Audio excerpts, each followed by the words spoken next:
prisoners from Hamas are currently in the process, because remember, there are thousands of these prisoners that are being released. I don't believe that all of the prisoners have been released yet. I'm hearing something in my headphones. Is that... No, but the hostages, the Israeli hostages, have all been released. At the moment, they're working on releasing the hostages from Israel. They're being released right now in the West Bank. Yes, so they are working on getting all of the Palestinian prisoners released. And again, remember, there I said hostages. I apologize. The prisoners. I'm sorry. Yes. It's all good. Yeah. I got 15 things going on in my headphones because of the automation and all that kind of stuff. But anyway, so yeah, Trump this is really, I think, the shining moment. There is Benjamin Netanyahu. He is, he's sort of, if you will, in the audience. Right. He's not at the podium. Yeah, he's not at the podium, but there is a lot of applause going on. Can we just pop this up real quick, if we could, Sam? But that's because he was meeting behind closed doors with the families of hostages. It's not surprising because on a lot of these kinds of events, President Trump is usually a little bit behind schedule, at least the schedule that the White House has released. Of course. Wolf Blitzer can't help but, talk about how you can pot it down now. No, I said earlier. Wolf Blitzer can't help but take a shot at President Trump. Have you seen, by the way, and once President Trump starts speaking to, which could be any second now. 1 minute. 1 minute? Okay, 1 minute till the news takes over on the legal ID.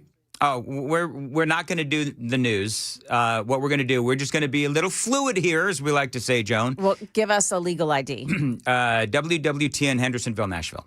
Perfect. Everybody happy now with the legal ID? That was lovely, Good Lord, man. Yeah. Thank you. FCC is happy. FCC can, you know what. All right, moving right along. There is, have you seen the images, by the way, Joan? We're on Super Talk TV, correct? All right, so if you want to watch us on YouTube, you certainly can. But have you seen the images that have been coming out from Israel? I mean, it is incredible. If you're watching on Super Talk TV, you will see that there are, this was earlier, thousands of people that were lining the streets of Israel. What it looks like is a New Year's Eve in New York. And people are singing songs and people are celebrating. People are hugging and crying as one by one those hostages were released from Hamas. So we continue to watch what is going on in Israel's parliament. And I don't know who the person right now is speaking. It looks like he's sort of the guy who just keeps things rolling. They're within the Knesset, as they say. Knesset, yes. And for whatever reason, they're not identifying them below. I see Jared Kushner and Ivanka Kushner in the crowd there. Ivanka got a big old applause, by the way. I don't know if you saw that. She got a big applause.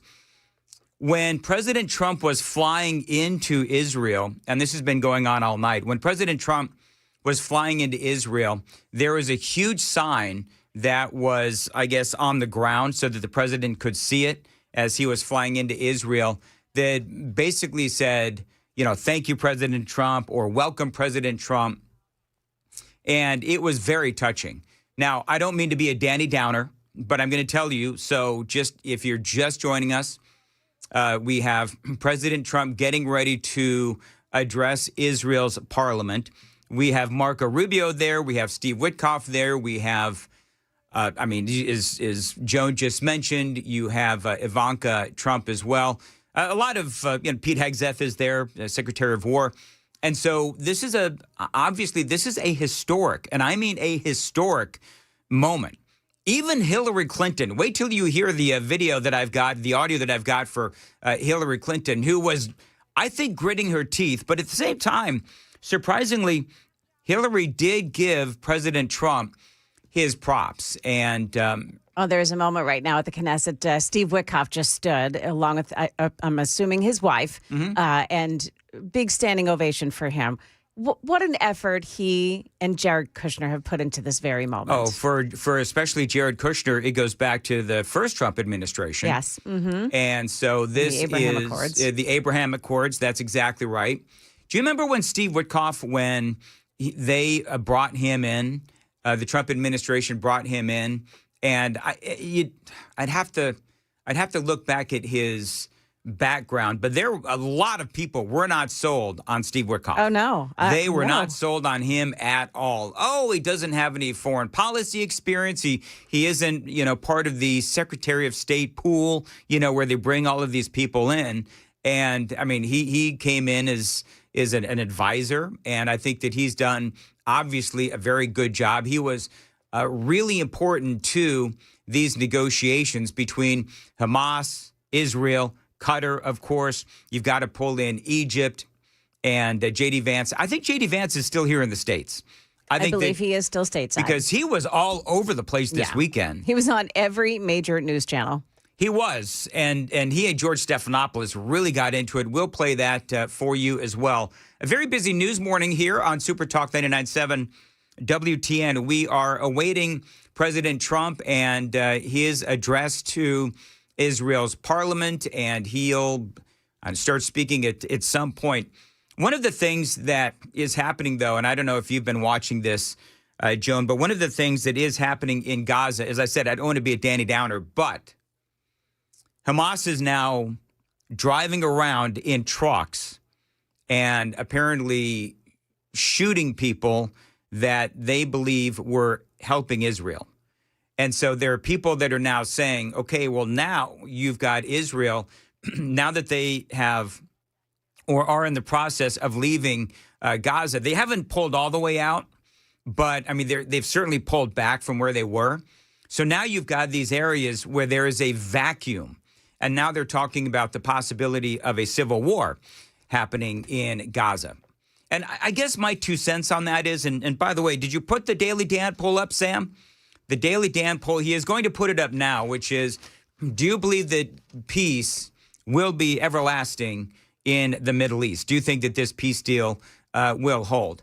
I think we have seen, we haven't been quite where we are now. I don't believe that we've been where we are now ever between Israel and Gaza.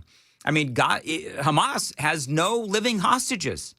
And I'm trying to figure out the last time, I'm certainly not within the last couple of years. So as you and I spoke about on Friday, Joan, what this means is that Hamas has nothing else to negotiate.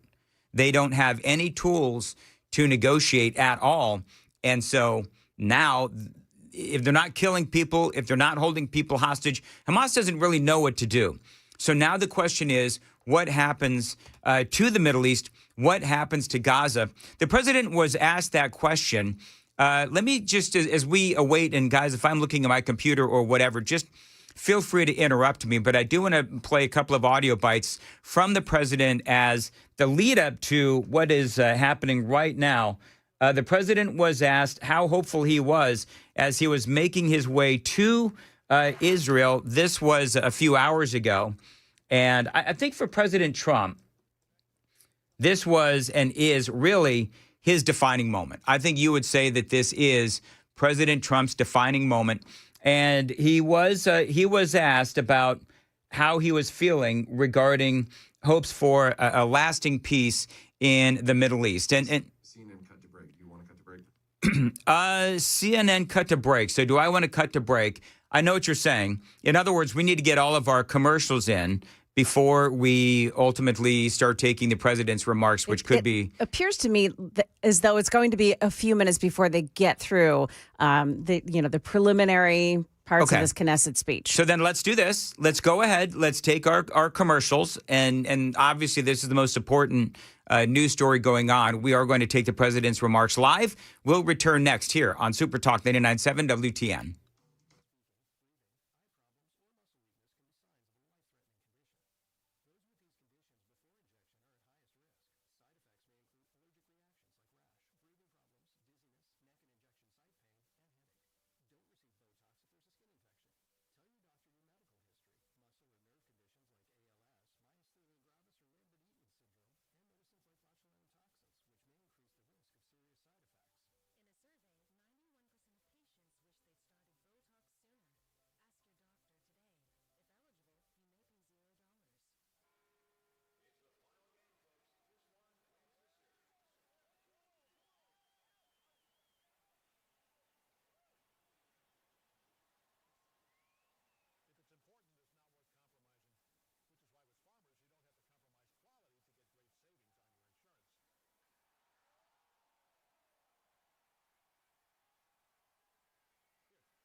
Well, apparently traffic doesn't take a break on Monday morning. Pleasant View, we've got eastbound 24 right now, some road work between Springfield, Ashland City, and New Hope Road. Just one lane is available in that spot this morning. And they're also working on eastbound 24 in Antioch. It's between Harding Place and Old Hickory Boulevard South.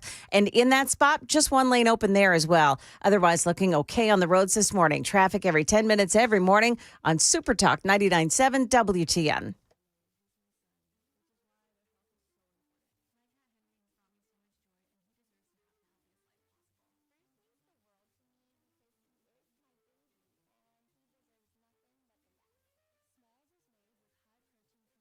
.510 on Nashville's Morning News on Super Talk 99.7 WTN. Good morning to your friends, and kind of a fluid situation here as we are waiting for President Trump to begin his remarks live from Israel as he is getting ready to speak to Israel's parliament or the legislature, however you want to describe it. What is it, Knesset?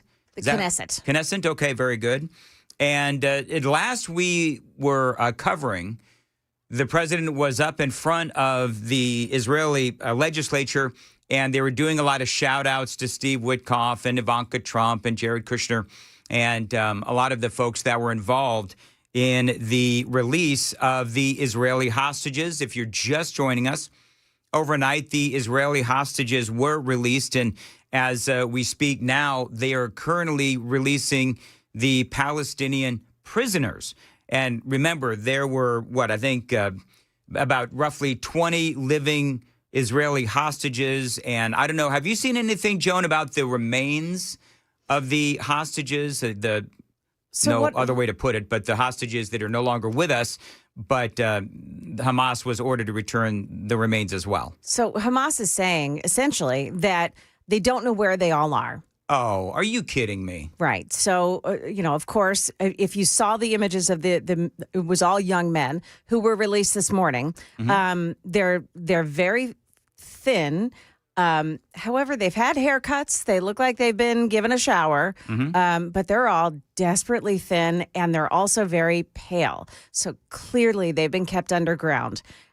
As we've known for many years, there's a series of network of tunnels underneath the ground, and this is where they've kept these hostages, and apparently they don't know where they've all died. We've watched the videos of them being told to dig their own graves. Yeah. And so they're underground, and they don't know where underground. They don't know where underground, under the ground, these bodies are. Well, remember, they've got miles and miles and miles and miles of tunnels. Yes. And so, unfortunately, that is not real surprising. So I guess now the question is that enough to derail this deal? Because that was the deal, that all of the remains would also be released. Yes. I don't believe, you've got President Trump getting ready to address Israel's parliament, and it is obviously a great day with all of the living hostages that have been released. I think that for President Trump and Benjamin Netanyahu, given the current situation, I don't believe that is enough to allow this deal to go sideways. Obviously, they've already released a whole bunch of Palestinian prisoners as well, and Israel has pulled back on some of that territory that they were in closer to Israel's border. So now, you can't just put a stop to all of that. And the celebrations going on in Israel are huge. This was President Trump. Well, I'm not going to play that yet, but we do have President Trump earlier this weekend. The president was out on, let me see if I can figure out where this is coming from. I'm going to do that. And okay. One of the things that we were talking about earlier was President Trump and how he is being, I'm going to use this, I'm going to air quote, that President Trump is going to send troops to be on the ground in Israel. I don't know if you saw that over the weekend. The president is actually not doing that. What the president is, we already have troops in Israel. They've been there for a long time. And President Trump is basically sending them out there, if you will, in a support role. But again, they're already there. So it's not necessarily something where we are sending troops to be on the ground in Gaza or guarding the border and what have you. It is all part of what we've already been doing there in Israel. What is going on right now in Israel's parliament? It looks like they're still doing a bunch of shout outs. Yeah, yes. I don't know for sure, but it's the leader of the Knesset. Yeah, Dr. Haggai or Hagal Levine. Okay. Haggai. So he's speaking. He's speaking actually directly to Donald Trump right now, but before the Knesset. And of course, there's another round of applause and another standing ovation for President Trump. He's just standing now. So, and he's applauding. It doesn't appear, though, that he's ready to take the stage. Oh, you know what's happening? Pop that up real quick. I think Trump, he's applauding somebody. I don't know who it is. I want to play this piece of audio from Hillary Clinton. Oh, and good. I think this is Hillary. I mean, listen, if you're not out there, and I'm going to say this, and I can't believe I'm going to say this, but Hillary is classy enough. Boy, that hurt. But Hillary is classy enough to actually give Donald Trump his props. This made major news over the weekend. It's the tranquilizers. It is is that what it is? The tranquilizers? It's a really significant first step, and I really commend President Trump and his administration, as well as Arab leaders in the region, for making the commitment to the 20-point plan and seeing a path forward for what's often called the day after. Most importantly, the conflict hopefully will end with the ceasefire, the hostages will be returned, and then the very hard work of rebuilding Gaza, of finding the kind of security that Israel and the Palestinians after Hamas deserve to have, moving forward with the other points in the plan to try to create an opportunity for Palestinians to have a better life and for Israel to have greater peace and security. I am very hopeful that we'll be able to see progress. Today's a good start, but we have to keep going from here. Boy, that's going to be the big question is, okay, so what happens to Gaza as they attempt to rebuild it? Now, earlier I was telling you about what we're seeing on the ground in Gaza with the possibility of a civil war. And we see this all the time, Joan, where if there is a power vacuum, and remember, Israel has effectively gone in and they're trying to, number one, root out Hamas. And number two, he was doing everything that he possibly could. Israel has been doing everything they possibly could to keep the civilian casualties to a minimum. But when Israel pulls out, then guess what happens? There is a power vacuum. And what do we see whenever there is a power vacuum? When there is a power vacuum, we ultimately see that filled by evildoers. This is President Trump, and this was on his way to Israel yesterday, where he was asked how he was feeling. A lot of my friends, this is going to be a good one. So this is going to be a very special time, and I guess if you read your own papers and your own networks, everybody's very excited about this moment in time. So I'll see you on the plane. I think you're traveling with us, but this is a very special event. They had 500,000 people yesterday and today in Israel, and also the Muslim and Arab countries are all cheering. Everybody's cheering at one time. That's never happened before. Usually if you have one cheering, the other isn't. The other is the opposite. This is the first time everybody is amazed and they're thrilled, and it's an honor to be involved, and we're going to have an amazing time, and it's going to be something that's never happened before. So I'll see you on the plane, and we're going to have a good time. Okay, Peter? Nice to see you. Thank you, everybody. All right, so that is President Trump, again, on his way to Israel. Of course, he is there now. We are waiting for the president to speak to the Knesset, and it seems like it's taking forever for this speech to happen. But this is history as it does continue to unfold. And there is some news that has just taken place this morning. What's that? You know that tomorrow there's a meeting in Egypt, which essentially is it lays out the framework for what this deal is, and everybody will sign off on it at this meeting. President Trump paved the way for Bibi Netanyahu to attend that meeting tomorrow. He has declined. And he's declined, saying essentially that they're in the midst of the holidays right now, the religious holidays, and it wouldn't be good for him to leave his country. But what really is happening is that because the Palestinian Authority has been also given a seat, he says, no, that's a bridge too far. I'm not going to go there. We're moving forward without them, and so they don't have a seat at this table.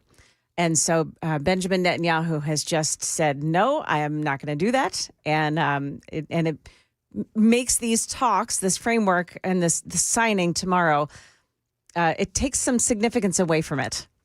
It does. And we knew that this would be a rocky road. Yes. But here's the thing.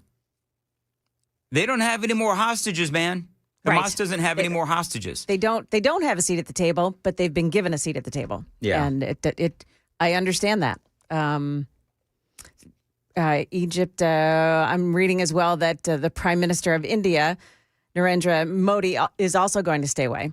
He will not be there. Not that I think he had a seat at the table, but I think that there were so many of the groups that were engaged in creating this framework that they've all been asked to come and take part in it, because this is a war. This is the ultimate press on the Palestinian Authority. Yes. So yes, there are many people that are taking a seat at that table. So Hamas was given a seat at the table, you're saying? The Palestinian Authority. The Palestinian Authority was given a seat at the table. What is Qatar saying about all this? Because you got Qatar, you've got Egypt, you've got obviously the United States, and it's all about the rebuilding of Gaza. Right. This is what the president said, by the way, just real quick. This is audio only, but this is what the president was asked about. When does the big rebuild begin?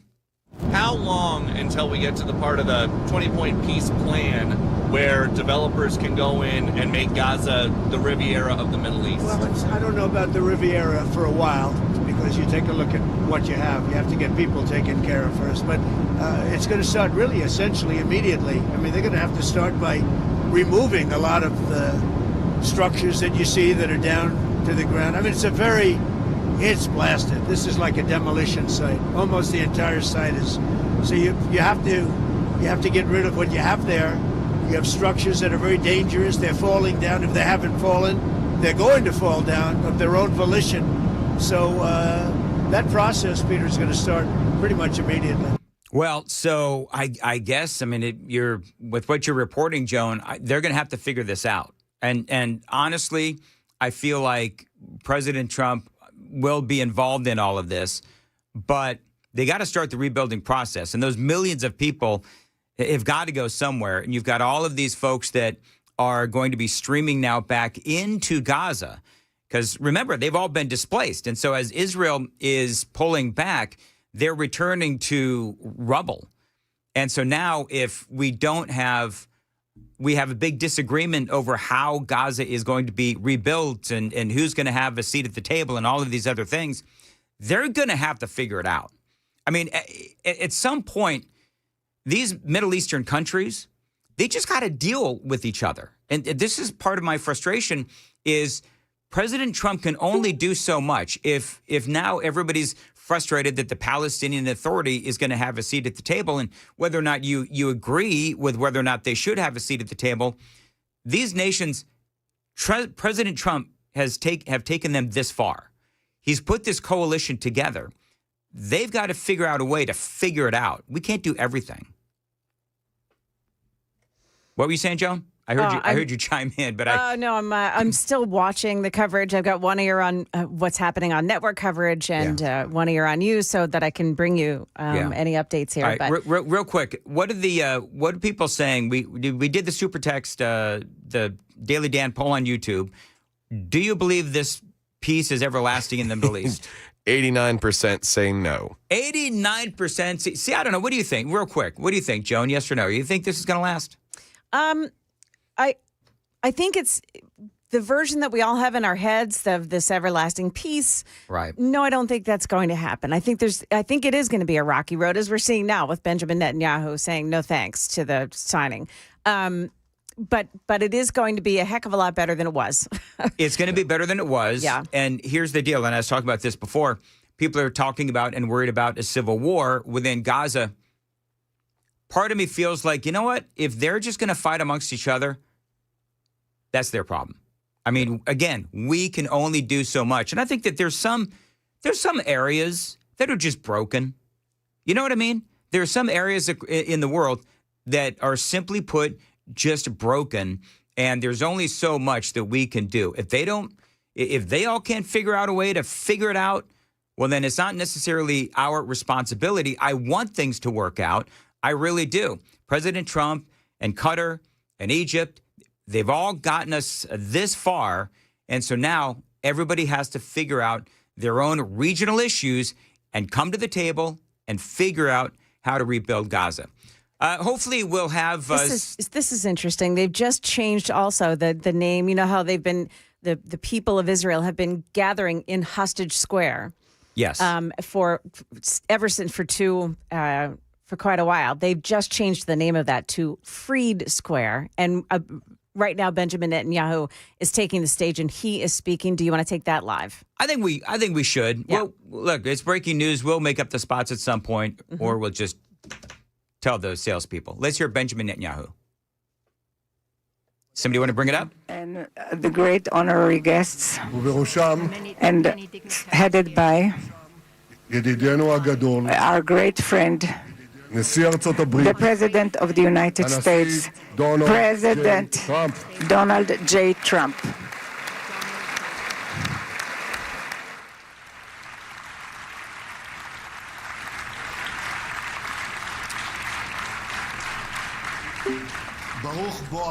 Welcome to Jerusalem, our eternal capital. Welcome to Israel on this very emotional day that will be remembered in the history of our people. And you, Mr. President, will be remembered in the history of our people. And we've already been remembered in the history of mankind. But we, as we say, remember our friends. And we know your part, your important part, crucial in bringing back the remaining hostages. On this day, when we were told just now, just an hour ago, that all our living hostages are back with us. So exciting.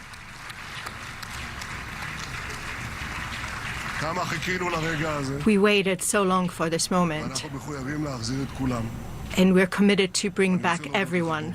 And I would like to thank you personally, and on behalf of the nation, thank you, President Trump.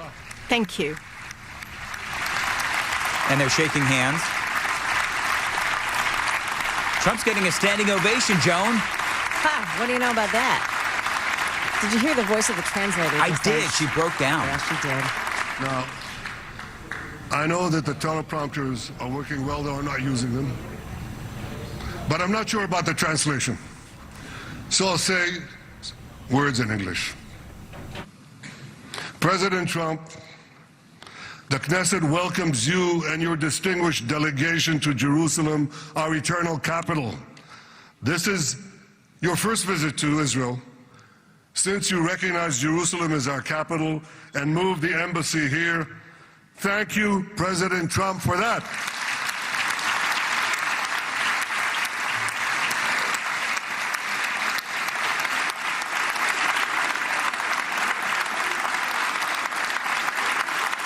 More standing ovation. There are many other reasons to thank you since your last visit here. Thank you for recognizing Israeli sovereignty over the Golan Heights.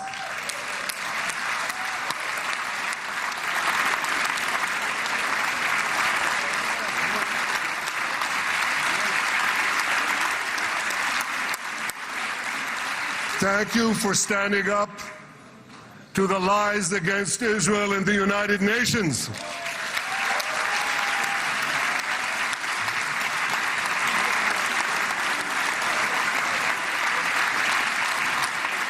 Thank you for recognizing in your 2020 peace plan our rights in Judea and Samaria, the ancestral homeland of the Jewish people.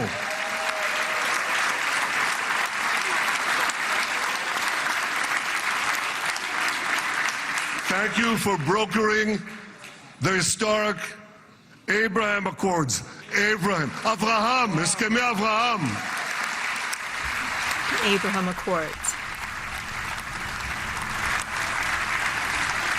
Thank you for withdrawing from the disastrous Iran nuclear deal.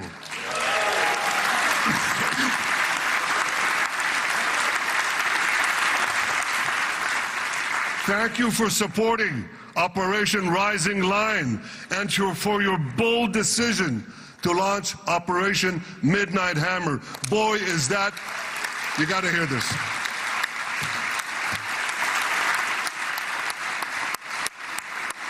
This is the most fitting name ever named for a military operation, because a little after midnight, you really hammered them. Oh, yeah. My friends, this is only a partial list, but it's enough to affirm what I've said time and again. Donald Trump is the greatest friend that the state of Israel has ever had in the White House.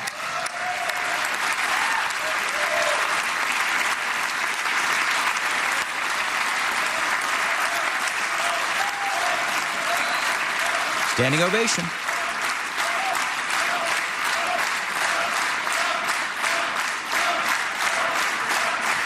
With a coordinated chant here. Very exciting. No American president has ever done more for Israel. And as I said in Washington, it ain't even close.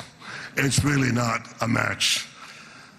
Mr. President, today we welcome you here to thank you for your pivotal leadership in putting forward a proposal that got the backing of almost the entire world. A proposal that brings all our hostages home.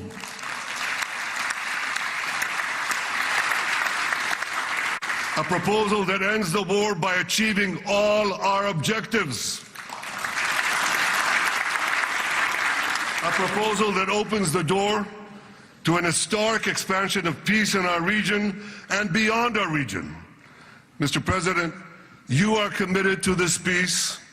I am committed to this peace. And together, Mr. President, we will achieve this peace. There's a soundbite for you, Joan. We've done it before. Oh, yeah. We've done it before in the Abraham Accords, and we'll do it again. Mr. President, today the Jewish calendar marks the end of 2 years of war. That war began on October 7th, on the Jewish festival of Simchat Torah.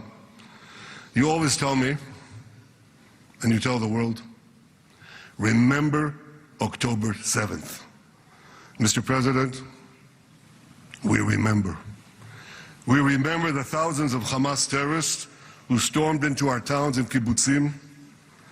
We remember the 1,200 people Hamas savagely slaughtered in cold blood, including dozens and dozens of Americans. We remember entire families burnt alive as they embraced each other. We remember the beautiful young Israelis brutally gunned down at the Nova Music Festival. We remember the hundreds of our citizens who were dragged into the dungeons of Gaza, including 12 Americans, men and women, young and old, babies and elderly Holocaust survivors. My friends, Mr. President Donald, these monsters take babies as hostages. In response to this barbaric attack on October 7th, Israel did what it had to do. With indomitable courage, we set out to defend our people, to defeat our enemies, and to release our hostages. Our heroic soldiers fought like lions. They fought on the front lines of civilization and barbarism. Israel achieved amazing victories over Hamas and the entire Iran terror axis. Sinwar, Dev, Khania, Nasrallah, Assad, they're all gone.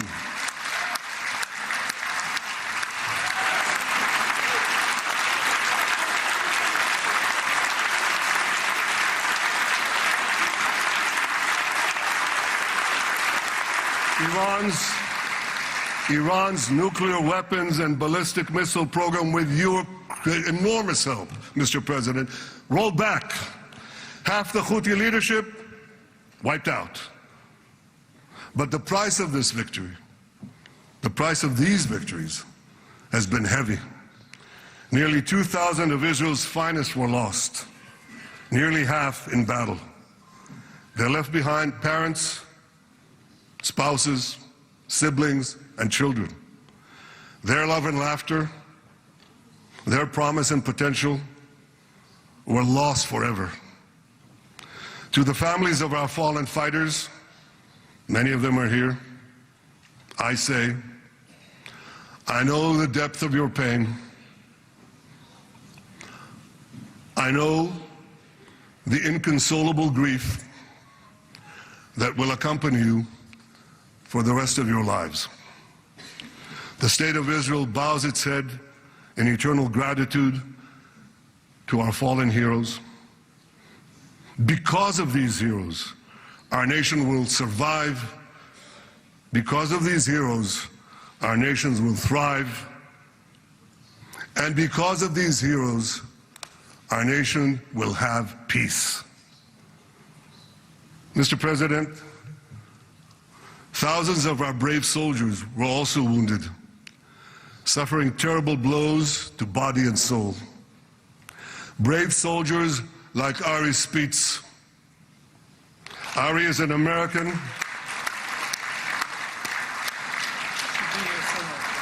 Ari is an American Israeli who was injured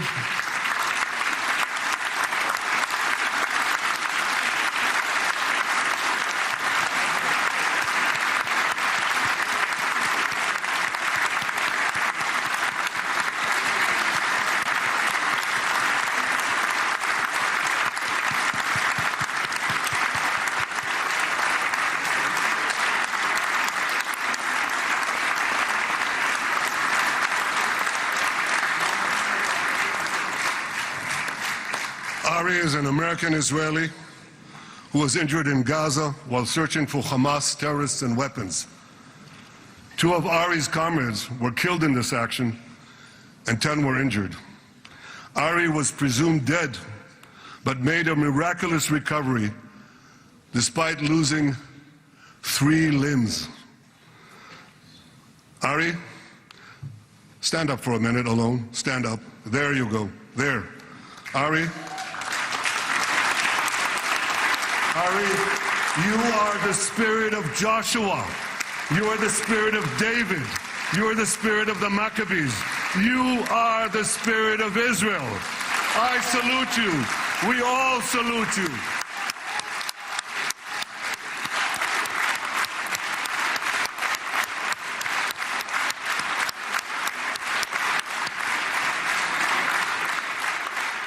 All right, so what we're gonna do, we are listening to Benjamin Netanyahu, of course, thanking Donald Trump, and he is thanking some Israeli soldiers as President Trump is getting ready to speak to Israel's parliament or legislature. They call that the Knesset. We are going to take some commercial breaks here real quick as we wait for President Donald Trump to take to the podium right here on Super Talk 99.7 WTN.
543, Nashville's Morning News on Super Talk 99.7 WTN. Dan Mandis here along with Joe and Jones. Want to get back to Benjamin Netanyahu. We are awaiting President Trump and his speech to Israel's parliament. This is happening right now live from Tel Aviv. To get here. In the first week of the war, our brave soldiers put military pressure on Hamas, and the international community put diplomatic pressure on them. This enabled us to secure the release of over 100 hostages. In heroic rescue attempts behind enemy lines, Israel's special forces rescued 8 live hostages and brought back the remains of dozens more. But as time went on, we all know what happened. The diplomatic pressure was turned on its head. More and more governments bought into Hamas's false propaganda. More and more governments succumbed to anti-Semitic mobs in their own countries. They just turned on Israel. They called for us to surrender to Hamas demands, just leave Gaza immediately, they said, end the war without committing to disarm Hamas, without committing to demilitarize Gaza. Had Israel succumbed to those demands, not only would Sinwar, Nasrallah, Assad, and Iran's missile and nuclear program remain intact. Not only that, because in no time, the Hamas killers would be back on the border fence, ready to repeat the horrors of October 7th again and again, as they vowed to do. But just at that point of maximum pressure on Israel, a man named Donald J. Trump was elected President of the United States.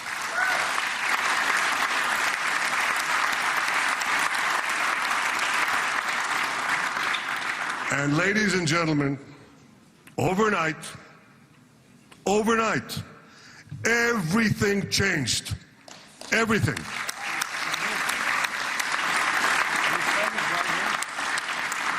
Mr. President, thanks to your unequivocal backing of Israel, we secured a second hostage deal within weeks of your election. And in the months that followed, we worked closely together to forge a path to bring the remaining hostages home and end the war. End the war in a way that ensures the disarming of Hamas, the demilitarization of Gaza, and that Gaza would never again pose a threat to Israel. 2 months ago, you fully backed my decision to send the IDF into the last Hamas stronghold in Gaza City. You shared my view that this military pressure would help free the hostages. And despite all the criticism, all the naysayers, we were right. Hamas caved in. And 2 weeks ago, you succeeded in doing something miraculous. You succeeded in doing something that no one believed was possible. You brought most of the Arab world, you brought most of the world behind your proposal to free the hostages and end the war. I want to thank Steve Witkoff, Jared Kushner, and Ron Dermer for their great contribution to this effort.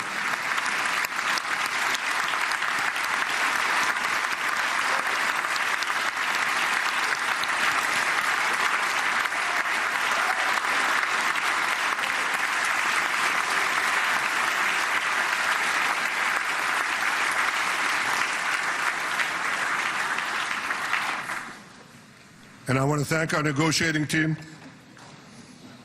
I believe that the close cooperation between the two of us, between our two nations, combining Israel's military pressure and President Trump's unmatched global leadership. I have to tell you, I've seen a lot of American presidents. I've seen them all in the time that I've been here, and I've been here quite a lot of time. I've never seen anyone move the world so quickly, so decisively, so resolutely as our friend President Donald J. Trump.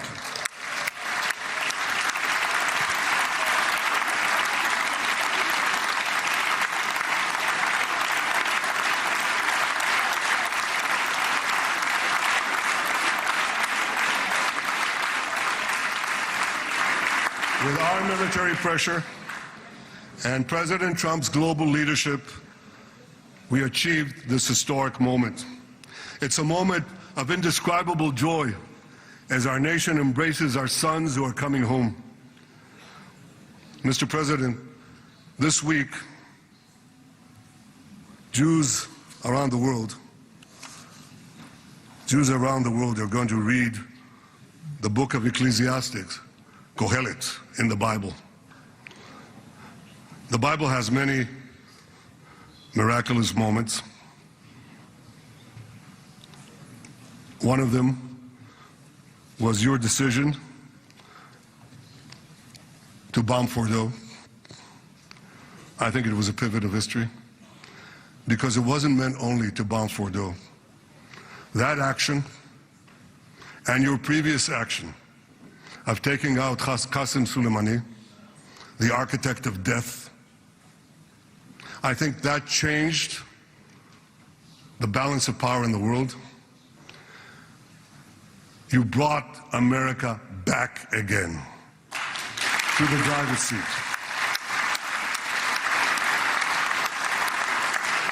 Now, I said that we're going to read this week the book of Ecclesiastes. It's not a book of action. It's a book of meditations, of thought, a perspective on life and on death. And in this book we read the immortal words of King Solomon. To everything there is a season, and a time for every matter under heaven. Et milchama ve'et shalom. A time for peace and a time for war. The last 2 years have been a time of war. The coming years will hopefully be a time for peace.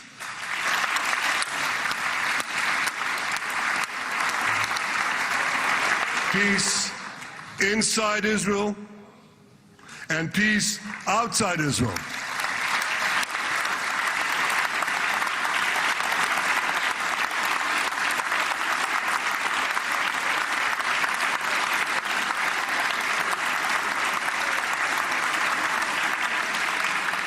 I look forward to continuing marching with you on the path we paved together with the Abraham Accords. Under your leadership, we can forge new peace treaties with Arab countries in the region and Muslim countries beyond the region. Abraham's children will work together to build a better future, a future that will unite civilization against barbarism, light against darkness, and hope against despair. And my friends, I believe that with President Trump's leadership, this will happen a lot faster than people think.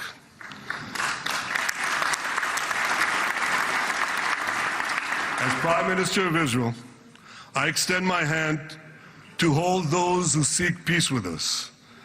No one wants peace more than the people of Israel. Israel will always remain vigilant in defending itself. And Israel will always remain full of hope. Hope is our national anthem.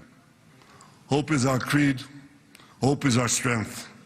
It is time, my friends, to realize that hope and expand the circle of peace.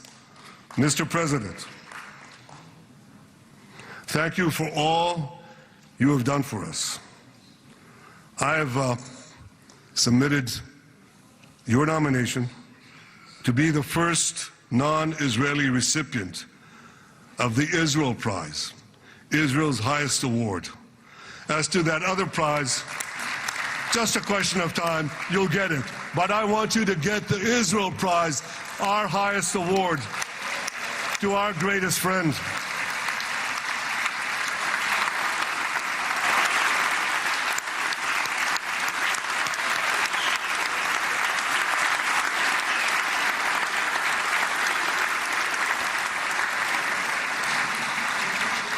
When others were weak, you were strong. When others were fearful, you were bold. When others abandoned us, you stood by our side. On behalf of the government and people of Israel, I thank you for your extraordinary friendship. Thank you for helping bring our hostages home. Thank you for supporting Israel's march to victory. Thank you for paving a path to peace. מכובדי נשיא ארצות הברית, Mr. President, my friend Donald, welcome to Israel. Welcome to Jerusalem. Welcome on this very special day. Allowed us to live and brought us to this day. All right, so President Trump getting a standing ovation. That was, of course, Israeli Prime Minister Benjamin Netanyahu speaking to Israel's parliament. Historic day across the world. Of course, we have seen all of the Israeli hostages released, and the Hamas, they are in the process now of getting.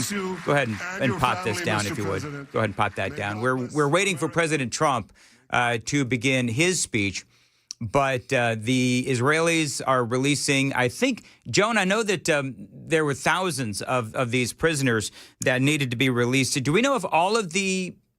So, yes, I believe they are. So it was 250 Palestinian prisoners and also 1,700 detainees from Gaza. Those detainees were in Gaza. Yes. The 250 prisoners had been held in Israel. And so they have been taken to a square in Gaza where they were being released as well. That was a very chaotic scene. I watched some of that.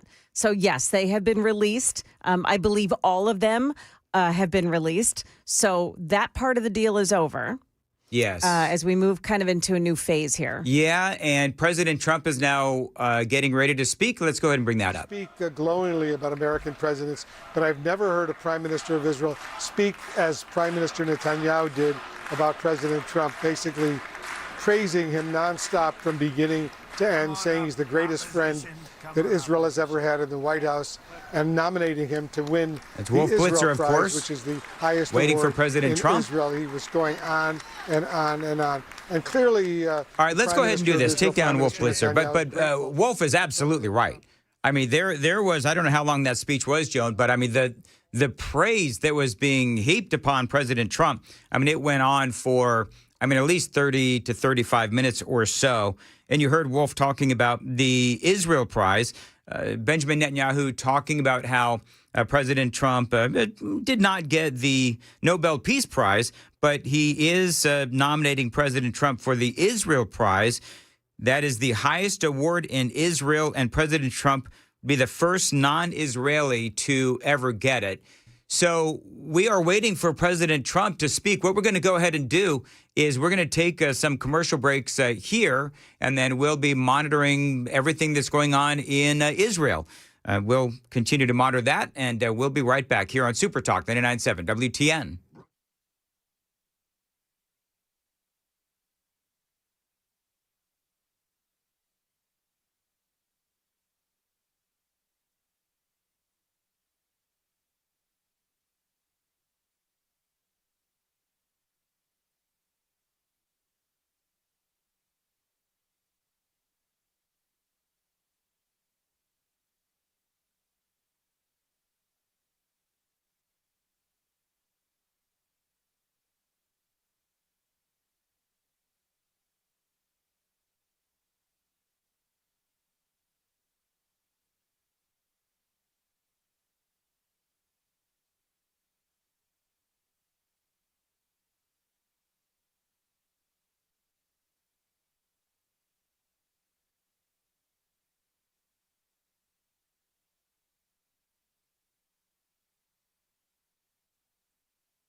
And it's WWTN, Hendersonville, Nashville. Dan Mandis, it is Nashville's Morning News. We are awaiting President Trump and his speech to Israel's parliament. Stay tuned. Joan Jones is also coming up with the news here on Super Talk 99.7 WTN.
It is now 6:04, and I'm Joan Jones with your top stories. President Trump addressing the Knesset in Tel Aviv, Israel, this morning.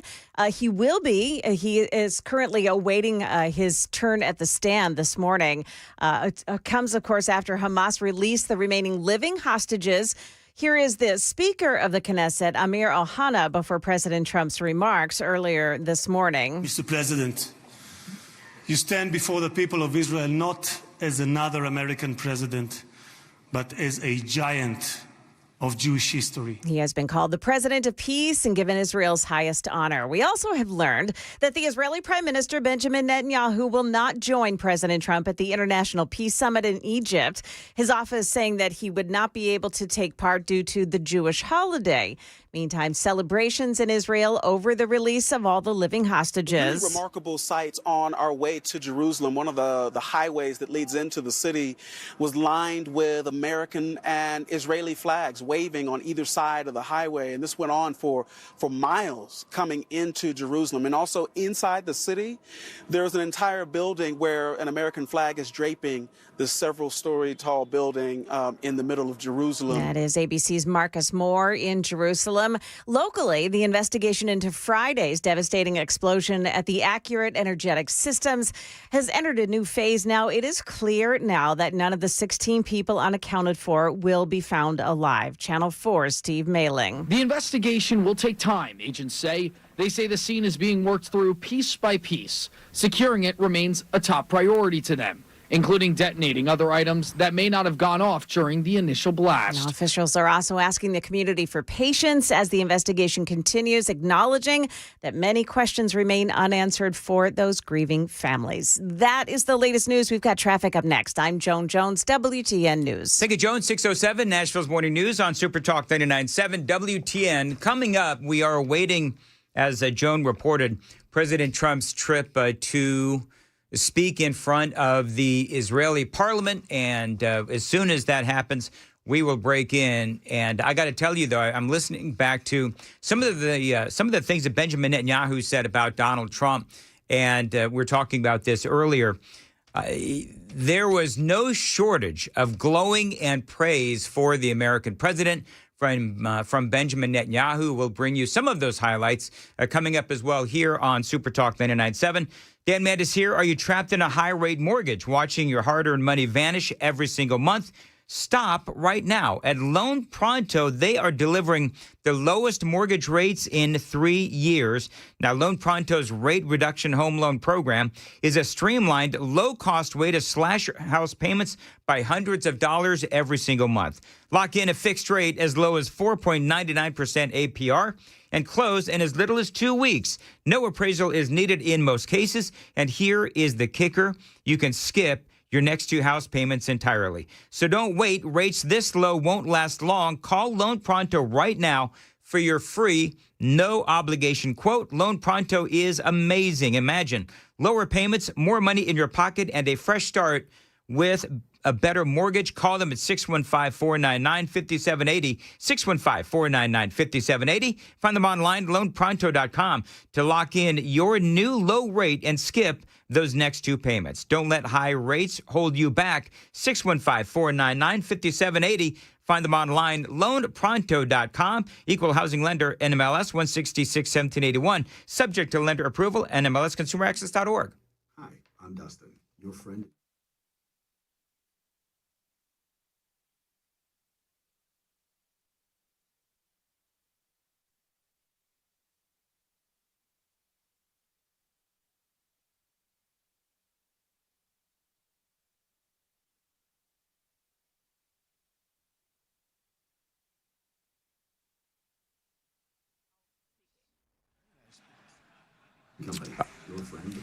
All right, 6:10, Donald Trump. Mr. Speaker, esteemed members of the Knesset and cherished citizens of Israel, we gather on a day of profound joy, of soaring hope, of renewed faith, and above all, a day to give our deepest thanks to the Almighty God of Abraham, Isaac, and Jacob.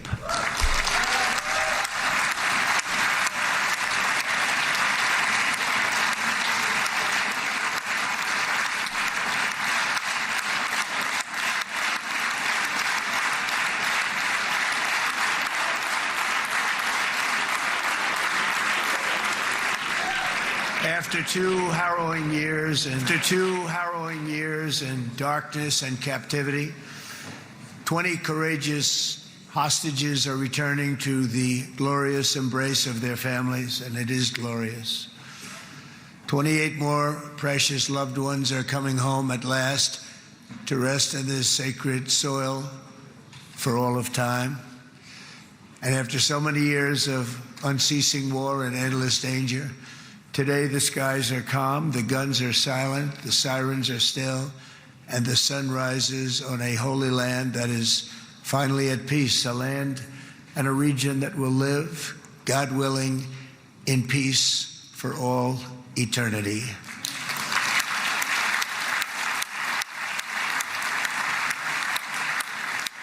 This is not only the end of a war, this is the end of an age of terror and death and the beginning of the age of faith and hope and of God.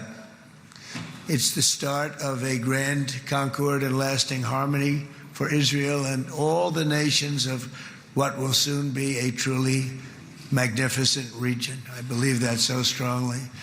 This is the historic dawn of a new Middle East. I want to express my gratitude to a man of exceptional courage and patriotism whose partnership did so much to make this momentous day possible. You know who I'm talking about. There's only one, Prime Minister Benjamin Netanyahu. Bibi, please stand up.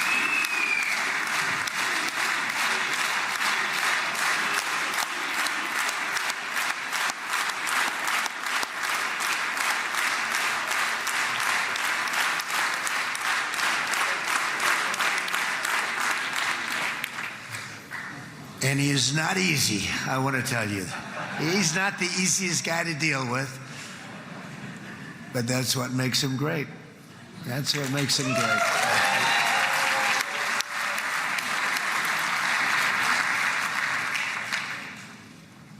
Thank you very much, baby. Great job.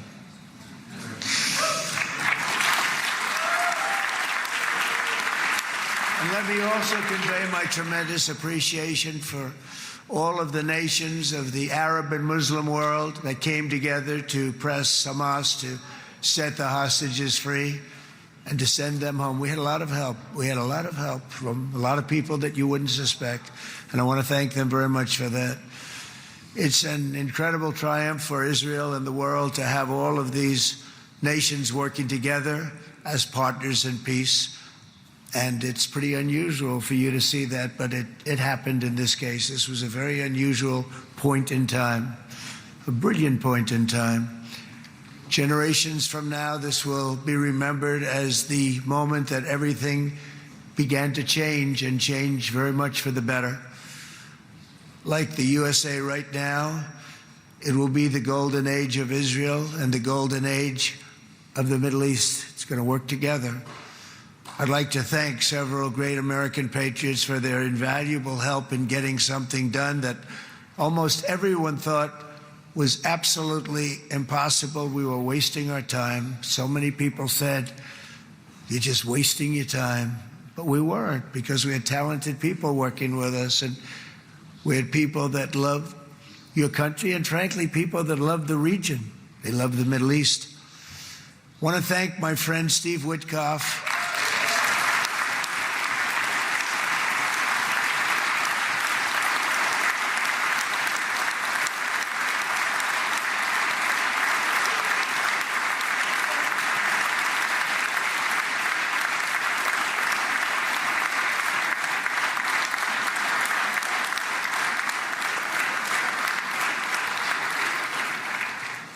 You know, Steve was chosen by me. He never did this before, but I knew him as a few things. He was a great businessman, but I know a lot of great businessmen, to be honest with you. He had tremendous negotiating skills, but I know a lot of people that negotiate pretty well, although it is an art. But there are people that can negotiate pretty well. But most importantly with Steve, he's just a great guy. Everybody loved him. Everybody. I mean, I know some negotiators that are so good, but you wouldn't have had peace in the Middle East. It would be in World War III right now with some of these guys.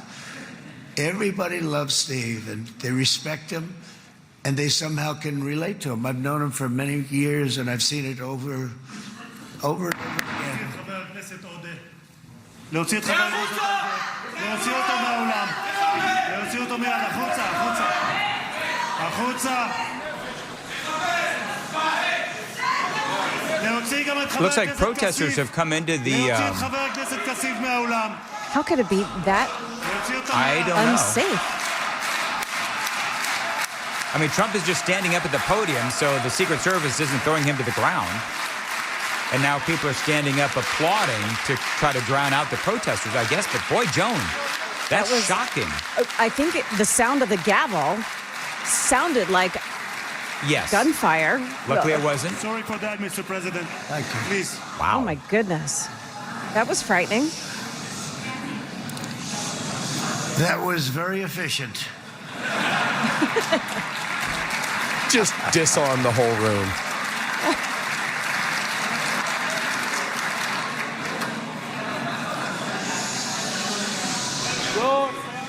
So back to Steve.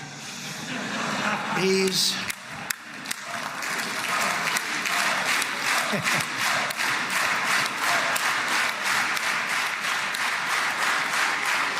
but I tell one story because he was so involved, and then we called in Jared. We need that brain on occasion. We got to get Jared in here. We got to get a certain group of people. But Steve started this all by himself. I call him Henry Kissinger, who doesn't leak. Okay? Henry is a big leaker. He leaked. Steve doesn't leak. Steve just wants to get the job done. He wants to do what's right. But I'll give you just a quick story because, as you know, he's working on the war with Russia and Ukraine, a war that would have never happened if I were president. A shame. 7,000 young soldiers a week are being killed. More than that this last week. It's a shame. It should have never happened. But it did happen, and we won the race, and I took over this horrible war that's been raging, and I thought it would be easily settled. I thought it was a hell of a lot easier than doing what we just did very successfully with Israel and a lot of other people. But this came first, and we'll get that one. But I set up a meeting for him to meet with President Putin, thinking it would be a 15 or a 20-minute meeting. Steve had no idea about Russia, had no idea about Putin too much, didn't know too much about politics, wasn't that interested. He was really good at real estate, but he had that quality that I was looking for, and I didn't see it around in too many ways. And I set up the meeting with Putin, and I called. I said, is Steve finished yet? That was about a half an hour into the meeting. No, sir, he's not. He's still inside. This is in Moscow. I said, well, how's he doing? I don't know, sir. He's still inside. I called up an hour later. Let me speak to Steve. Sir, he's still with Putin. He's with President Putin. I said, wow, that's a long meeting, 1 hour. I called up an hour later, he was still with Putin. 3 hours later, he was still with Putin. 4 hours later, he started to get the word that he was going to be coming out soon. And in 5 hours, he came out. I said, what the hell were you talking about for 5 hours?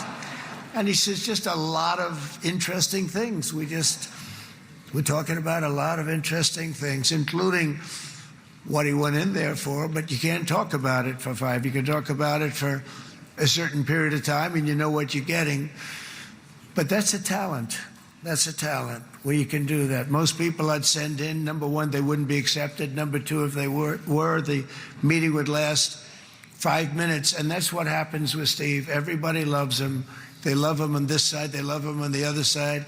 And he really is. He's a great negotiator because he's a great guy. So thank you very much, Steve. Very much. Jonah Wickoff looks like he's in tears. He's been looking teary the whole time. I mean, I would overwhelmed. be too. This is a very, very... He is. He's crying. Yes. I would be too, to be honest with you. And let me also give a very special thanks to someone who truly loves Israel. In fact, loves it so much that my daughter converted. My daughter converted. I didn't know this was going to happen. And Ivanka's here.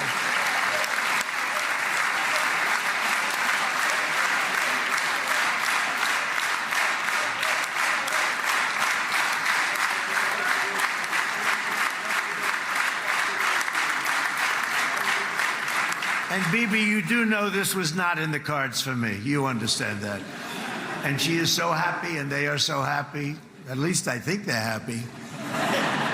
If they're not, we have a big story, right? No, they have a great marriage, and they get along great. They're best friends. They have a very special relationship. But Jared has been so helpful. He really did something very special.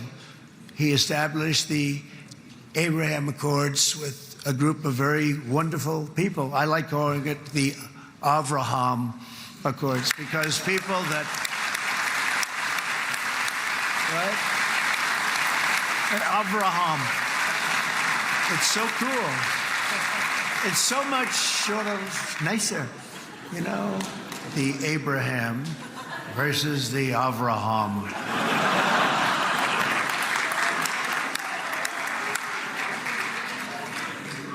I just don't want to sound too sanctimonious when I do it, so, you know, I sort of split it up. This way we keep everybody happy.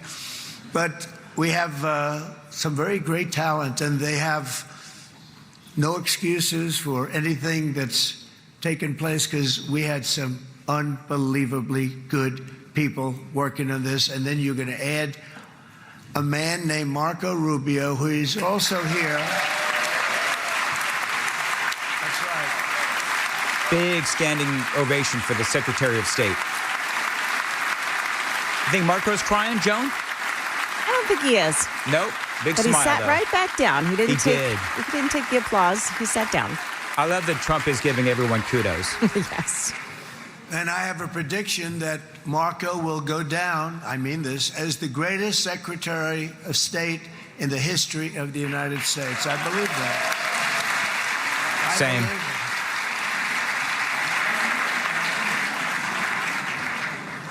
And he and I, you know, we really fought it out. You remember, he was tough. He was nasty. Who the hell thought this was going to happen, Marco, right? And now I'm saying he's going to go down as the greatest. He will. He was always smart and sharp, and people respect him.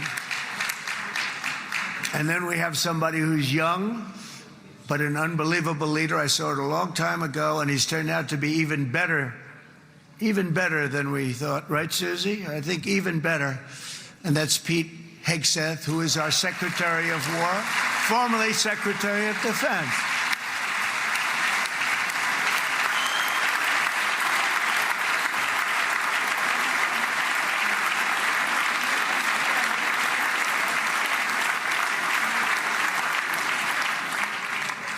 And as you know, we decisively won World War I. We decisively won World War II decisively. And everything in between and everything before it, we won everything. And then they had the brilliant idea of changing the name from war, you know, it was war, to defense. And with that went a certain thinking. And we fought in a very politically correct way after that. We always had the strongest military, and now we have a stronger military than we've ever had before. Because of my first term, I've totally rebuilt the military, every aspect of it. But we have, if you think, we settled 8 wars in 8 months. I'm now including this one, by the way, if that's okay. They may say, well, that was quick, because yesterday I was saying 7, but now I can say 8. The hostages are back. The hostages are back.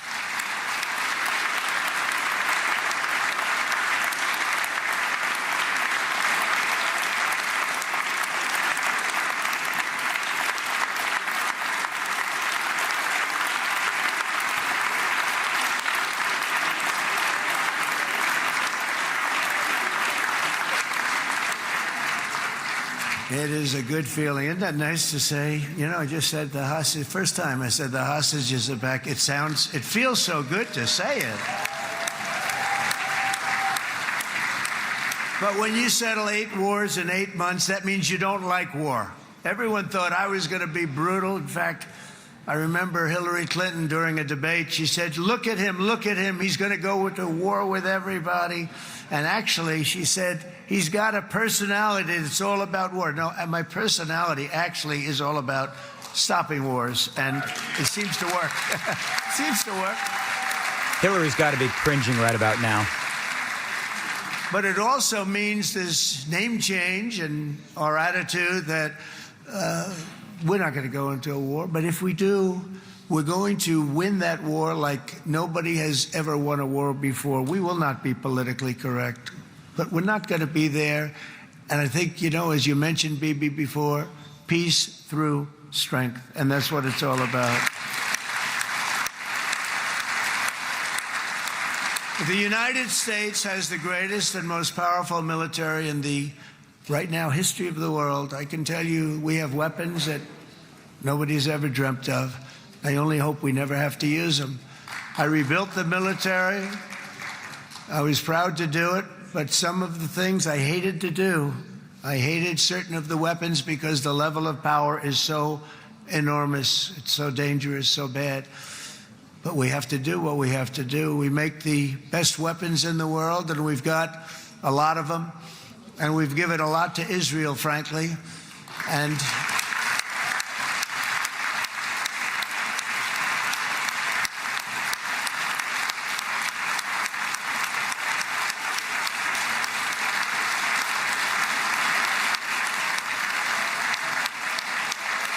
another standing ovation for the president, speaking in front of Israel's parliament. I mean, Bibi would call me so many times, can you get me this weapon, that weapon, that weapon? Some of them I never heard of, Bibi, and I made them. But we'd get them here, wouldn't we? And they are the best. They are the best. But you used them well. It also takes people that know how to use them. And you obviously used them very well. But so many that Israel became strong and powerful, which ultimately led to peace. That's what led to peace. So as we celebrate today, let us remember how this nightmare of depravity and death all began. 2 years ago, on the eve of the Simchat Torah holiday, thousands of innocent Israeli civilians were attacked by terrorists, and one of the most evil and heinous desecrations of innocent life the world has ever seen, the worst slaughter of Jews since the Holocaust. The cruelty of October 7th struck to the core of humanity itself. Nobody could believe what they were witnessing. The United States of America grieved alongside you, and we mourned for our own citizens who were so viciously taken that day. And to all the families whose lives were forever changed by the atrocities of that day, and all of the people of Israel, please know that America joins you in those two everlasting vows: never forget and never again.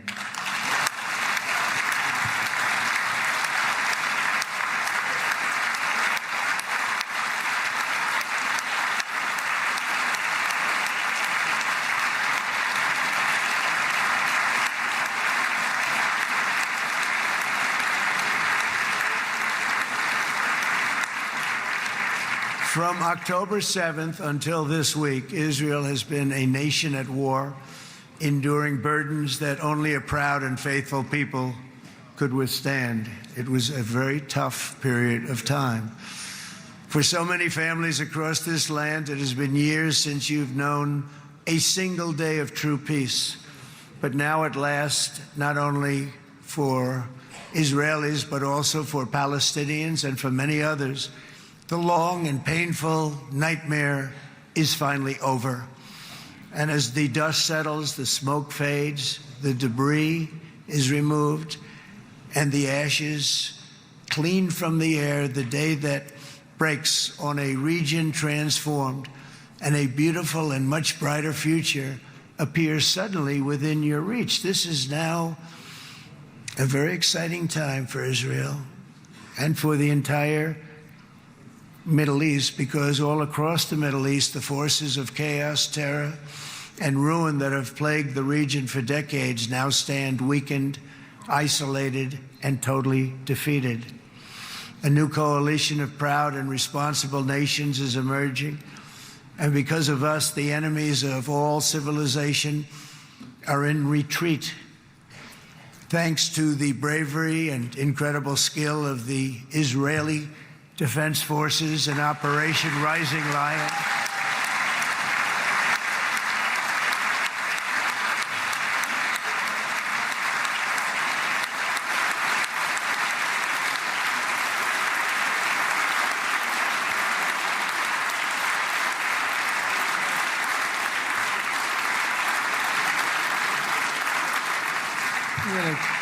guy's central casting. Let's put him in a movie. Look at him. Great job. And my people loved working with you. Loved it. They worked so well together. But many of Iran's top terrorists, including nuclear scientists and commanders, have been extinguished from this earth. And with Operation Midnight Hammer, boy, that's a great name for that, what we did. Last June, the United States military flew 7 of those beautiful B-2 bombers. They look so beautiful all of a sudden. They were always, I thought they were pretty planes. I had no idea they could do what they did. In fact, we just ordered 28 more of them. A little updated version. We ordered a whole pile of them. And almost 100 other planes went with them, including fighter jets. And we had 52 tankers, big, beautiful, brand new tankers that were loading them up 4 or 5 times. They've traveled 37 hours back and forth. Think of that. But we had tankers all over the sky for all the other planes. We had the F-22s, the F-35s, F-16s. We had a hell of a lot of planes.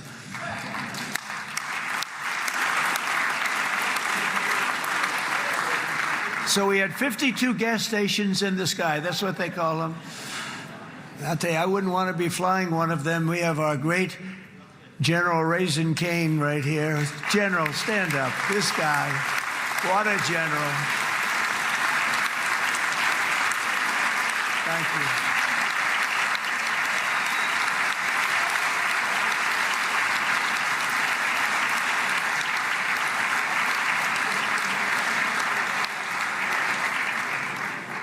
I asked General Cain, I said, you know, we're having problems with ISIS, and I was in Washington, and I asked, how long would it take to defeat ISIS? And my Washington generals told me, 3, 4, maybe 5 years, sir. I said, I don't get it. We've got the best equipment in the world. Why? So I flew to Iraq, and I met with a man named Cain. He said, what's your first name? He said, they call me Raisin, sir. I said, wait a minute, your name is Raisin Cain? I've been looking for you for a long time. You gotta be kidding. So they told me 3, 4, 5 years to defeat ISIS. And I sit down with him and I say, why is it? I flew there in the dark of night. I landed, I'll never forget it. It's quite a trip. I'm glad I made it because I met him. I said, could I ask you, General? I come down. He said with another general and a sergeant. Everybody was like central casting. They could go into a movie right now. Between him and you guys over here, we could get rich making movies, okay? And they got along so great. That's the beautiful thing, that your military and our military, Bibi, got along so great. But I was told by the television generals in Washington, we have the best equipment in the world. Why is it taking so long? And they said, 4 years. I said, so let me ask you, Raisin, how long would it take you to defeat ISIS? Sir, we can do it in 3 weeks, but you'll probably have some time left over. I said, you got to be kidding. What the hell are you talking about? They said 4 years.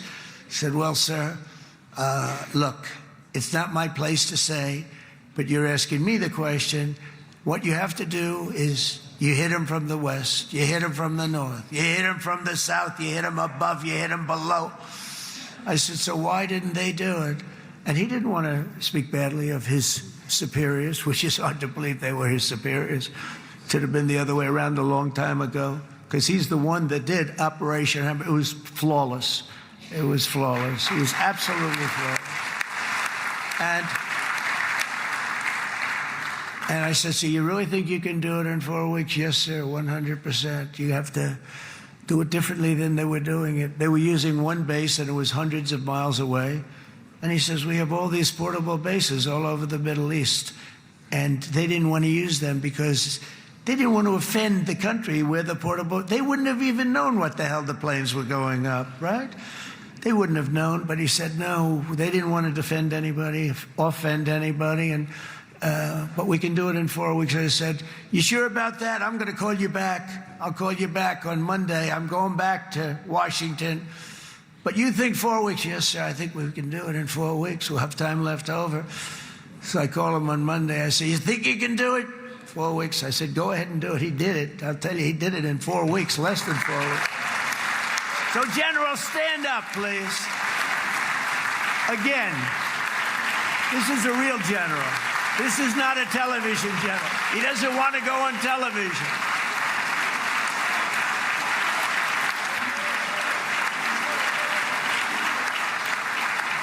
He doesn't want to go on television. I said the other guys love being on television.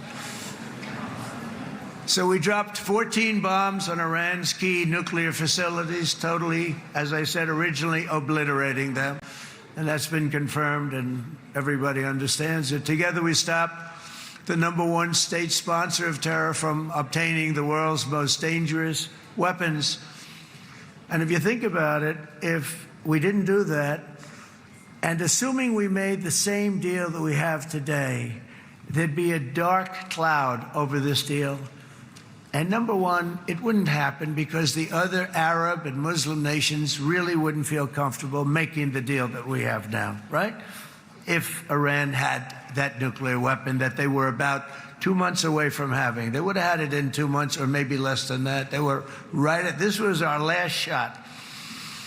They looked at it for 22 years.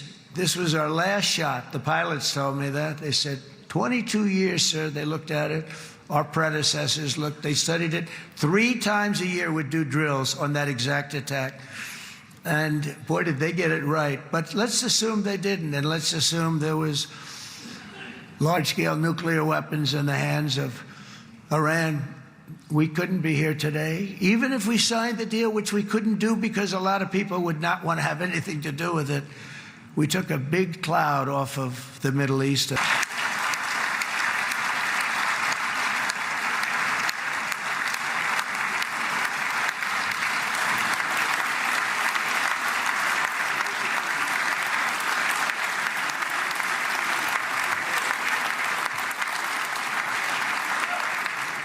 And it was my honor to help. But isn't it true, though, that can you imagine the same, let's assume, Bibi, the same documents, we had everything the same, but you had somebody out there that was, in the opinion of everybody, all-powerful in the Middle East. They took a big hit, didn't they? Didn't they take a big hit? Boy, oh boy. They got it from one side, from the other. And you know, it would be great if we could make a peace deal with them. And I think that's made. Would you be happy with that? Wouldn't it be nice, I think? Because I think they want to. I think they're tired. Somebody said, sir, they're starting their nuclear program again. I said, let me tell you something. They're not starting anything. They want to survive. The last thing they want to do is start digging holes again in mountains that just got blown up and start. They're not doing it. They want to survive, okay? But I think we have a chance. Steve, you, and I think Jared, come on, I'll call you back for another one.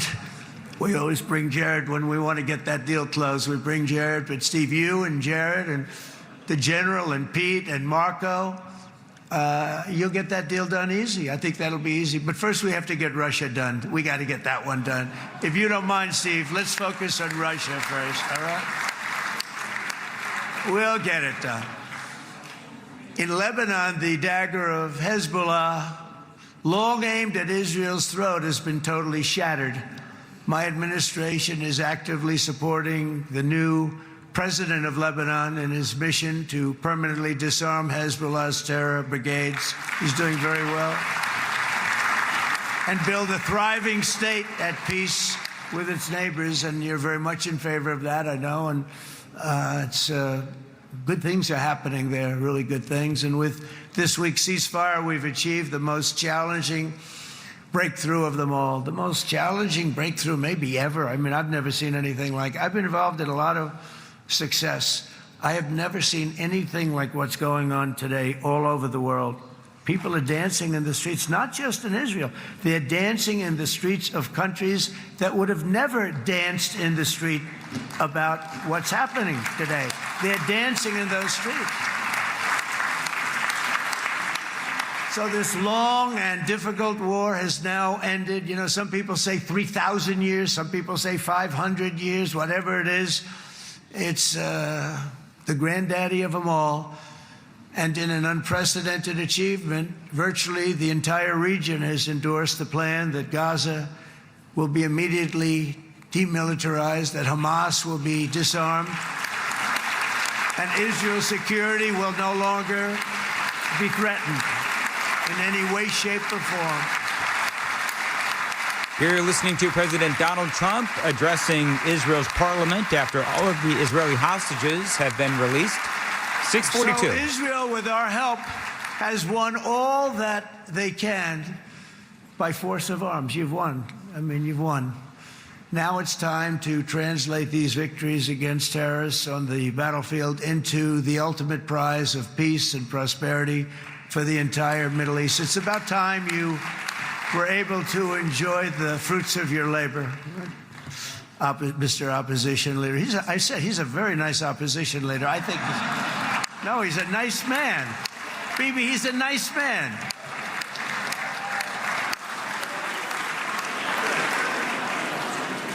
He knows what he's doing, right?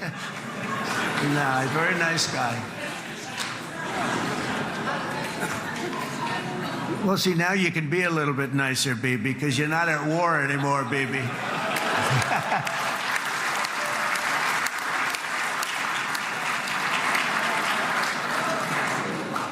But only by embracing the opportunities of this moment can we achieve our goal of ensuring that the horrors of recent years will never happen again. You don't want to have to go through this again. 8 years ago, I came to this region on a very special first trip abroad as the President of the United States. I came here very early at your request. I addressed the leaders of the Arab and Muslim world gathered in Saudi Arabia and said that it was time to build a future free of the grip of extremism and terror. And interestingly, right now, as soon as I'm finished, I'm quite late. You've kept me quite late between opposition leaders and Bibi's brilliant but very long speech. I thought I was going to run up here, make a speech, and then head to Egypt. It didn't work out, though. And you made a pretty long one, too, sir.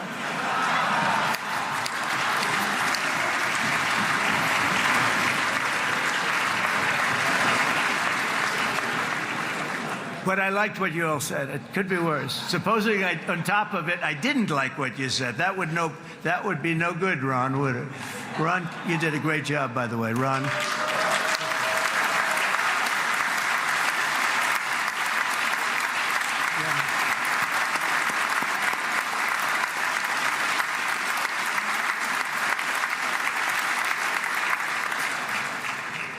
So I'm going to be meeting, actually, in a little while, I'm going to be meeting with the most powerful, the richest nations, really, in the world. Although now, with the tariffs, the United States is by far the richest nation in the world, as you probably have been reading. But the richest nations, most powerful nations, you know, tremendous, headed by some tremendous people in many cases. Some cases I wouldn't say necessarily I would endorse. But I will tell you, some incredible people that really helped us make this all possible. So I'll be going there. I'll be quite late. They might not be there by the time I get there.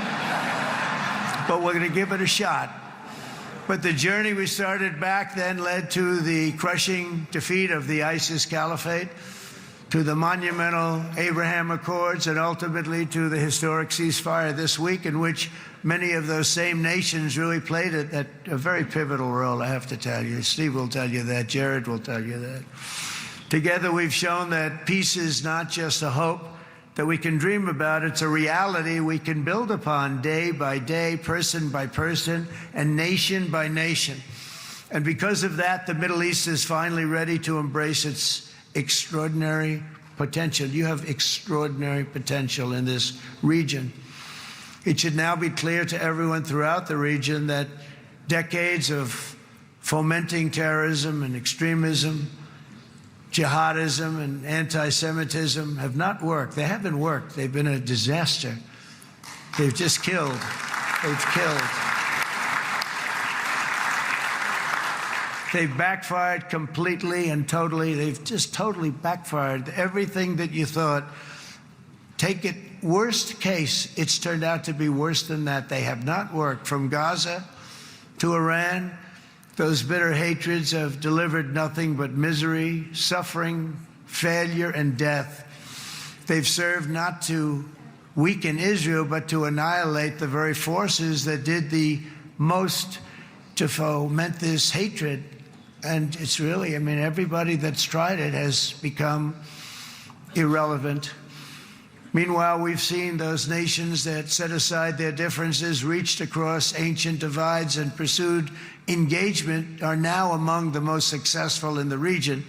They're getting along with Israel, and they're doing great.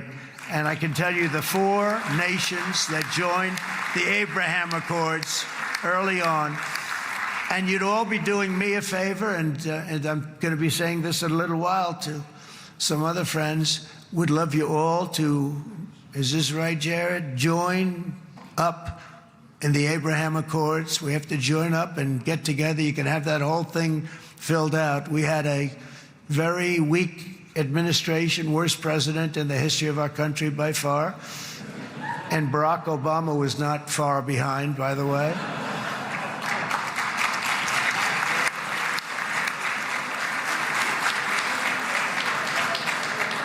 And they did nothing with this incredible document, the Abraham Accords, but now you can fill them up. Now you have peace, you have people that really like Israel. I'll tell you what, and they like Israel a lot more today than they did even 5 weeks ago. You've made a lot of, you've come back. You've come back strong, because it was getting to be a little nasty out there in the world, and ultimately the world wins. You can't beat the world. Or I would say to Bibi, it's now time.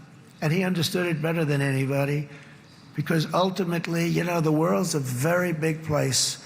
And I've said a lot. I said, this piece of land is very small. It's unbelievable what you've done with that tiny, you look at a map even of just not the world, the Middle East, and you have this little dot. And think of what you've done. It's incredible. It's incredible.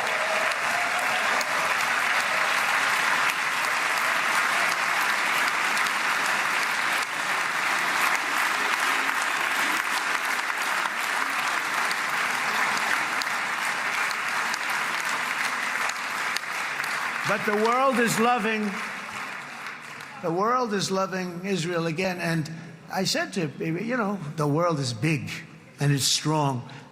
And Ron, ultimately, the world wins. And we don't have to worry about that now. But there was getting to be a period of time over the last few months, you know, the world wanted peace and Israel wanted peace. Everybody did. Everybody did. And what a victory it's been, right? What a victory it's been. If you would have gone on for 3, 4 more years, keep fighting, it was getting bad. It was getting heated. The timing of this is brilliant. And I said, Bibi, you're going to be remembered for this far more than if you kept this thing going, kill. It would be it would not be the same. And I just want to congratulate you for having the courage to say, that's it, we've won, and now let's enjoy our lives and let's rebuild Israel and make it stronger and bigger and better than it's ever been before. We're going to do that. Took a lot of guts.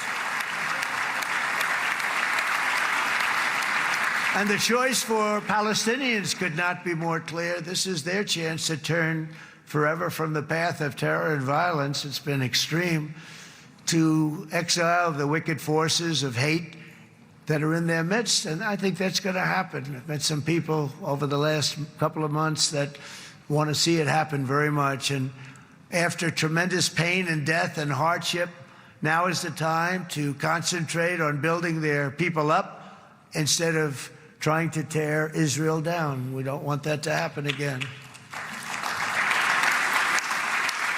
And the total focus of Gazans must be on restoring the fundamentals of stability, safety, dignity, and economic development so they can finally have the better life that their children really do deserve after all these decades of horror.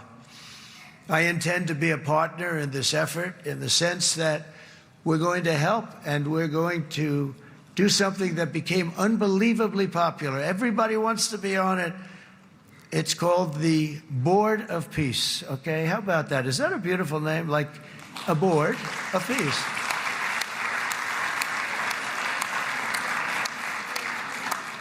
The only bad thing from my standpoint, every single nation involved has asked me to be the chair, and I'll tell you, I'm very busy. I didn't count on that, but you know what? If we do it, we'll do it right, and we have unbelievable power and wealth, because you're going to need wealth. You're going to need wealth to rebuild things, and they have wealth like few people have wealth. I want to thank the Arab and Muslim nations for their commitment, because they've made to support a safe rebuilding of Gaza and beyond. I have many Arab countries, very wealthy countries, that came up and said, we'll put up tremendous amounts of money to get to rebuild Gaza. And I think that's going to happen. The power, they want dignity, they want to come forward, and they want to say, and I want to say who they are, because what they're doing is going to be, I think, something that you're going to be very impressed with, Bibi. And you need that. You need the kind of economic power that they have, and they want to see it work. And they want to see it be safe. And they want to see it be good for Israel, too. And as much money as it will be, and it's a lot, as you can see, it's a lot. For these countries, it's relatively little relative to their worth. It's really a lot of money like most people could never even conceive. But for these countries, it's not that much, especially because it ensures success and stability in the Middle East, which is what they want to see. So many of them will be with us in Egypt in a little while, I think. I'm not sure. They may be gone. They may have taken their Boeing 747s and left. I said, what kind of a plane do you fly? 747. I said, that's a large plane. No, they may have. Steve, do you think they've left on their their brand new Boeing 747s? Or, I don't know. We're going to find out soon. It's going to be a big story. There'll be 2 people left, and they'll be the 2 poorest ones.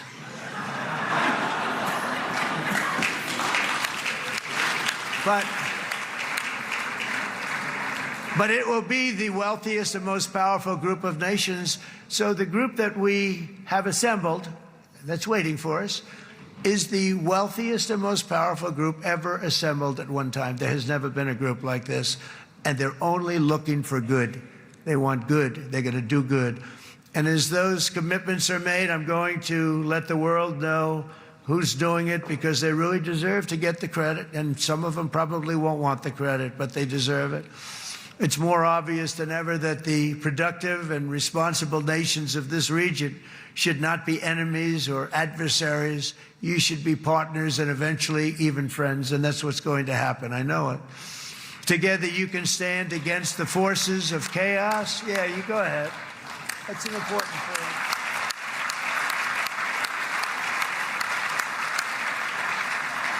Because you can stand against the forces of chaos that threatened all of your interests, and it's always a big threat, and unleash incredible prosperity and opportunity for all the people of these lands, and that's what's going to happen. You're going to unleash numbers and success, the likes of which Israel has never been able to think of, because you're so firm, and you should be, and you've done the right thing in defending yourself.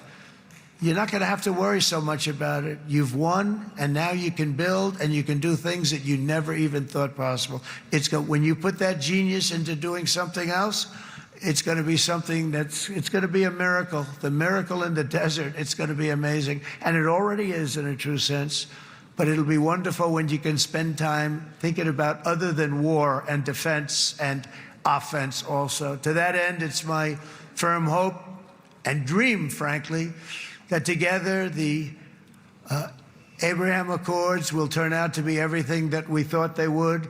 Those 4 countries were very, very brave in doing it. They did it at a very early point, and every single one of them benefits unbelievably financially. And if you noticed, even in this bad period that we just went through, they all remained a member of the Abraham Accords. They've done unbelievably well. And you know who you are, and I want to thank you. And they've stayed because of loyalty, but they've also stayed because it was really good business. They've made a lot of money being members, and you're going to all, I hope that every one of the countries that we're seeking, Jared, I hope they join quickly. No games, no nothing. Just join, get it. It's going to be a great peacemaker. It's really going to bring it together beyond anybody's wildest dream. So instead of building fortresses to keep enemies at bay, the nations of this region should be building infrastructure to weave your commerce closer together, because you've got to compete with the big world out there in commerce now. It's a different kind of competition. Instead of making weapons and missiles, the wealth of this region should flow to schools and medicine, industry, and frankly, the new hot thing, artificial intelligence. It's a lot of intelligence you're going to have to be throwing off to pay back these sums of money that they're doing. But that's really the hot one. And I might say that the United States, a year ago, was a dead country. I say it to people. I heard it first from the King of Saudi Arabia. I then heard it from UAE. I heard it from Qatar. I heard it from many other countries. A year ago, the United States of America was a dead country. Now it's the hottest country anywhere in the world. It is the hottest. There's no question about it.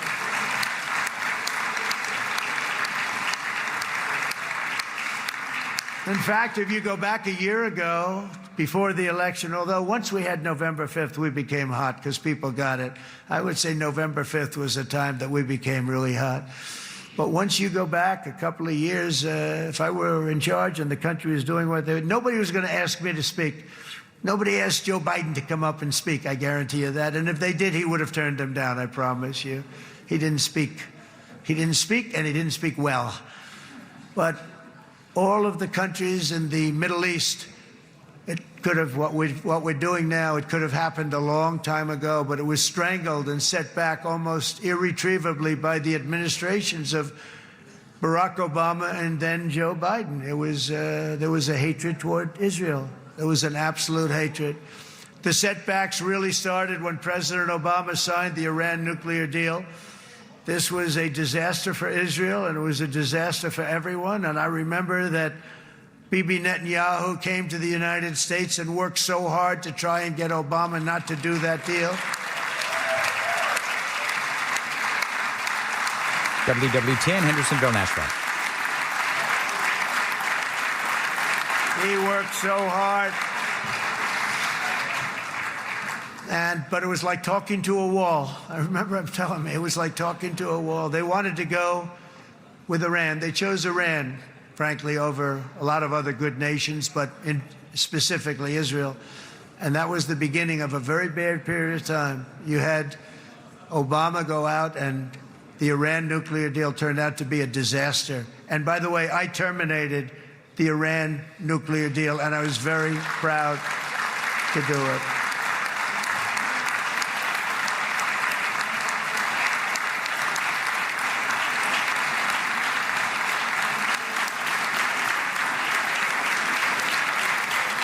Yet even to Iran, whose regime has inflicted so much death on the Middle East, the hand of friendship and cooperation is open. I'm telling you, they want to make a deal. That's all I do in my life. I make deals. I'm good at it. I've always been good at it. And I know when they want. Even if they said, we don't want to make a deal, I can tell you they want to make a deal. All right, they do. They want to make a deal, and we're going to see if we can do something, because this is crazy what's happening, and we're not going to have this anymore. Neither the United States nor Israel bear the people of Iran any hostility. We merely want to live in peace. We don't want any looming threats over our heads, and we don't want to even think in terms of nuclear destruction. It's not going to happen, never will happen. There's nothing that would do more good for this part of the world than for Iran's leaders to renounce terror, stop threatening their neighbors, quit funding their militant proxies, and finally recognize Israel's right to existence. They have to do that. They have to do that. And to Iran, and as you know, this is not said out of weakness. There's no weakness. But I'm going to say this, that we are ready when you are, and it will be the best decision that Iran has ever made. And it's going to happen. It's going to happen. And they're good people. I know a lot of Iranians in the United States. They're good people, smart, hardworking people. They don't want to see what's happened to their country. The story of fierce Israeli resolve and triumph since October 7th should be proof to the entire world that those who seek to destroy this nation are doomed to bitter failure. The state of Israel is strong, and it will live and thrive forever.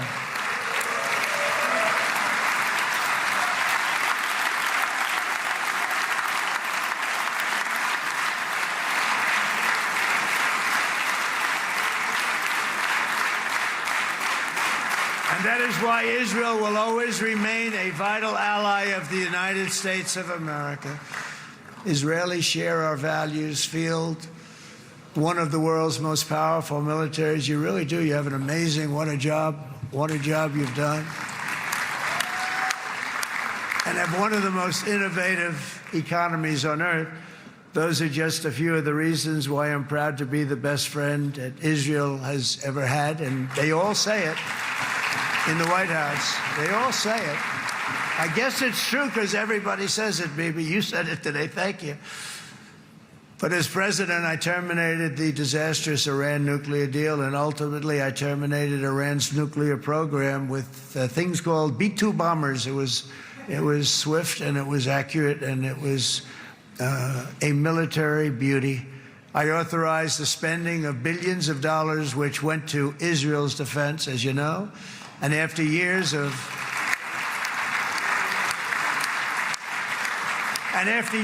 broken promises from many other American presidents, you know that, they kept promising. I never understood it until I got there. There was a lot of pressure put on these presidents. It was put on me too, but I didn't yield to the pressure.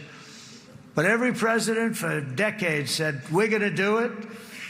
The difference is I kept my promise and officially recognized the capital of Israel and moved the American embassy to Jerusalem.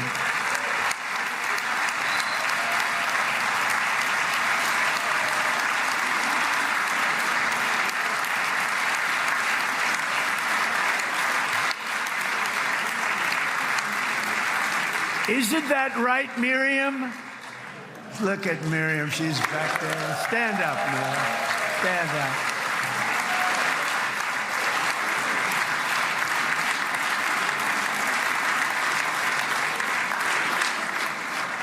Miriam and Sheldon would come into the office. They'd call me. He'd call me. I think they had more trips to the White House than anybody else I can think of. Look at her sitting there so innocently. She's got $60 billion in the bank. $60 billion.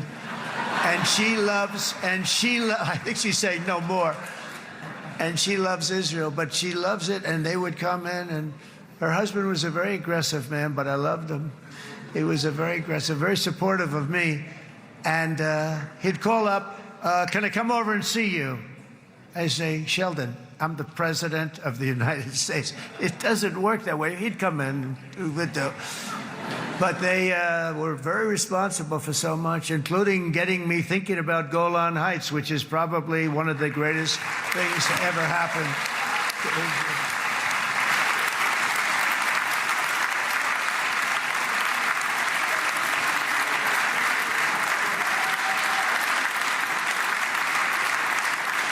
Miriam, stand up, please. She really is. I mean, she loves this country.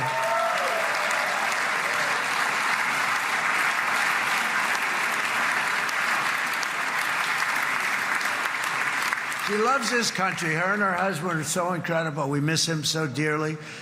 But I actually asked her, I'm going to get her in trouble with this, but I actually asked her once, I said, so Miriam, I know you love Israel. What do you love more, the United States or Israel? She refused to answer. That might mean Israel, I must say. We love you. Thank you, darling, for being here. That's a great honor. Great honor. She's a wonderful woman. She is a great woman. I've always stood for the people of this community, and I always will. I'll always be with you. I'm always going to be with you. I guess maybe something could happen to change my mind. Somebody that's really stupid gets into office and wants to do really bad things, but that's about it. We don't think we're going to have that happen. I hope we're not going to have that happen. And this man is a good man right here. These two men are good men right here.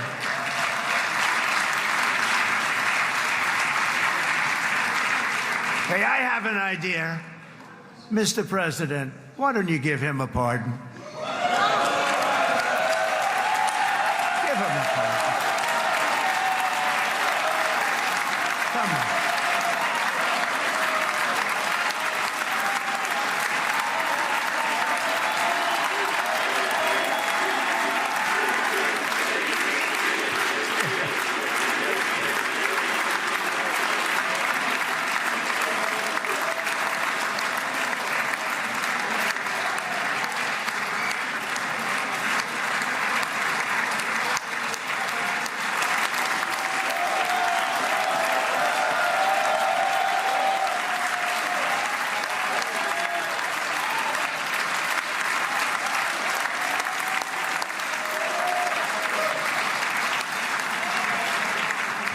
By the way, that was not in the speech, as you probably know. But I happen to like this gentleman right over here, and it just seems to make so much sense. You know, whether we like it or not, this has been one of the greatest wartime presidents. This has been one of the greatest wartime presidents. And cigars and champagne, who the hell cares about that?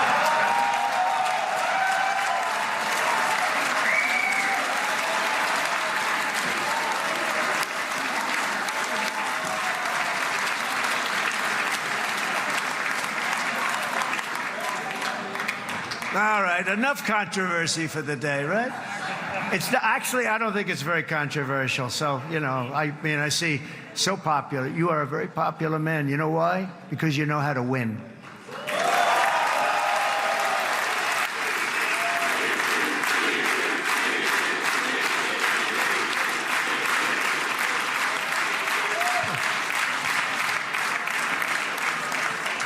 Over the past 2 years, I've met many of the families of the Israelis taken hostage and those that were taken hostage. Unbelievable. I've looked into their eyes. I've seen the worst nightmares of their suffering, but I've also seen something else, the beautiful love of the people, the love of people, frankly, that hold things together, the love that gives you the courage to carry on through thousands of years of persecution and repression and to emerge with the heart of David. It's the heart of David. It's that love that's defeated the enemies of civilization, built this incredible country and this unbelievable economy, and forged one of the great democracies of the world. That is why it's a true honor to stand here today and address this assembly in your ancient and eternal now capital, Jerusalem. I'm proud to have helped in that regard. This city and this nation stand as living proof that a much brighter future for this entire region is truly within our grasp. For thousands of years, Jerusalem has been a home to Christians, Jews, Muslims, and people of all ethnicities and creeds. This is the holy center of the world's three great Abrahamic faiths. I like that too. Adorned, it's the first time I've seen that word in a while. Adorned with their sacred sites and alive with their pilgrims and visitors from every corner of the globe.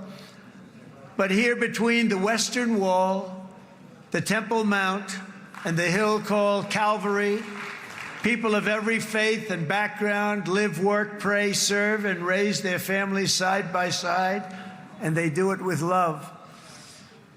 This example is just one of the modern miracles that Israel has given to the world. And just in closing, the leaders in this chamber know better than anyone else the challenges of this harmony, and it's been easily won. No, it hasn't. It has not been. It's been so tough, but it has been, some say, a miracle. What you've done is a miracle. Look at your size. Look at your chances when it all started. And you know, if you think about it, you are safer today, stronger today, and more respected today than at any time in the history of Israel. Think of it. People used to say it wouldn't exist. They don't say that anymore, do they? Yet if safety, security, and coexistence can thrive here in the winding alleys and ancient paths of Jerusalem, then surely peace and respect can flourish among the nations of the broader Middle East. The God who once dwelled among his people in this city still calls us, in the words of Scripture, the turn from evil and do good, to seek peace and pursue it. So he still whispers truth into the hills and knolls and valleys of his magnificent creation, and he still writes hope into the hearts of his children all over the world.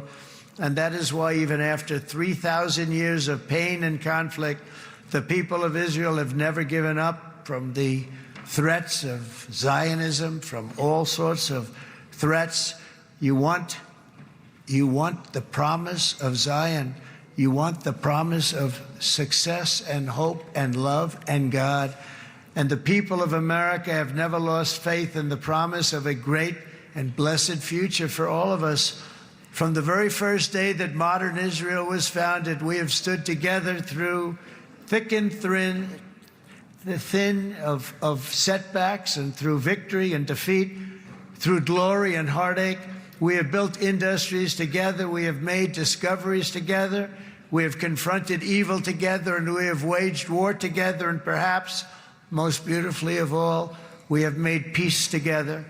And this week, against all odds, we have done the impossible and brought our hostages home.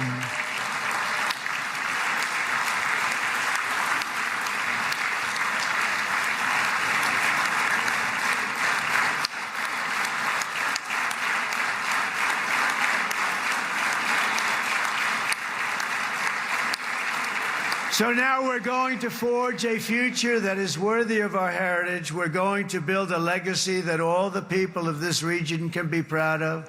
New bonds of friendship, cooperation, and commerce will join Tel Aviv to Dubai, Haifa to Beirut, Jerusalem to Damascus, and from Israel to Egypt, from Saudi Arabia to Qatar, from India to Pakistan, from Indonesia to Iraq, from Syria to Bahrain, Turkey to Jordan, the United Arab Emirates to Oman, and Armenia to Azerbaijan, another war that I just settled. We are going to have hope, harmony, opportunity, and happiness here in the spiritual and geographic center of the entire world. That's what you are. Israel, America, and all of the nations of the Middle East will soon be safer, stronger, greater, and more prosperous than ever before.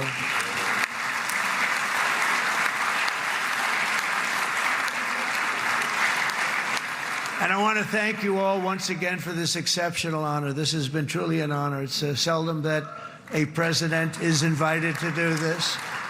And I love Israel. I'm with you all the way. You will be bigger, better, stronger, and more loving than ever before. Thank you very much. God bless you. God bless the United States of America. And God bless the Middle East. Thank you, everybody. All right, so there is Donald Trump, president, of course, a historic day across the world as all of the Israeli hostages have been released, and the tour of the Middle East that Donald Trump is embarked on will continue. He is now on his way to Egypt. I got to tell you, Joan, he was in rare form. He was giddy, Dan. Giddy was the word. You know what's so funny? you can tell when he goes back to the teleprompter. Because people are blowing up the YouTube chat and also, of course, the super text line because he's just, I mean this with all due love, but he was a little long-winded. And you can tell people are noticing that he's a little long-winded. And you can tell when he goes back to the teleprompter, weave off the cuff, back to the teleprompter. But this really is his tear down this wall moment, like that Reagan had. Oh, you know what? That is a great comparison. Yeah. So, I mean, for me, I feel like you've got to let him bask in the glory of what he has accomplished because he has accomplished a lot. Much. You want to hear his opening remarks, the first 35 seconds of his remarks that, had people laughing. Yeah. I mean, go really laughing. Here you go. It's a great honor. Nice place. Very nice place. Mr. President, Mr. Prime Minister, Mr. Speaker, esteemed members of the Knesset and cherished citizens of Israel, we gather on a day of profound joy, of soaring hope, of renewed faith, and above all, a day to give our deepest thanks to the Almighty God of Abraham, Isaac, and Jacob. So that first part where he says, nice place. Yeah. He's enamored by things that are beautiful, that, beautiful buildings. Right. Because of who he is. Well, and the funny thing is he's trying to leave now. Yeah. And he can't leave. People are mobbing him there. Wow. It must be a security nightmare. Yes. All right. We got a lot more straight ahead. 717 United Structural Systems, USS. I've been telling you about USS for years to come. United Structural Systems, of course, I've been a client of theirs for a long time. I'm an endorser as well. But I was a client before I was an endorser. Now, they're experts in waterproofing, concrete leveling, and foundation repair. USS is a great company.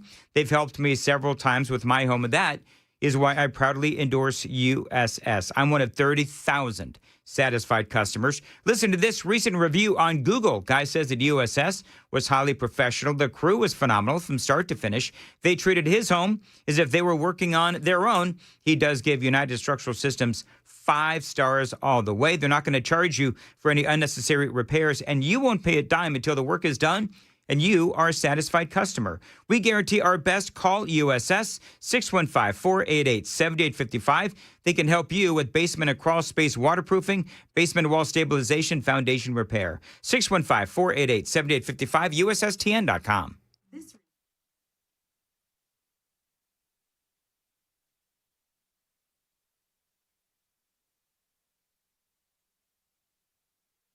And save big on better rest. Mattress Firm. They make sleep easy. Dan Mandis here, King and Associates Insurance. Listen, these folks are in Brentwood. This is a great company.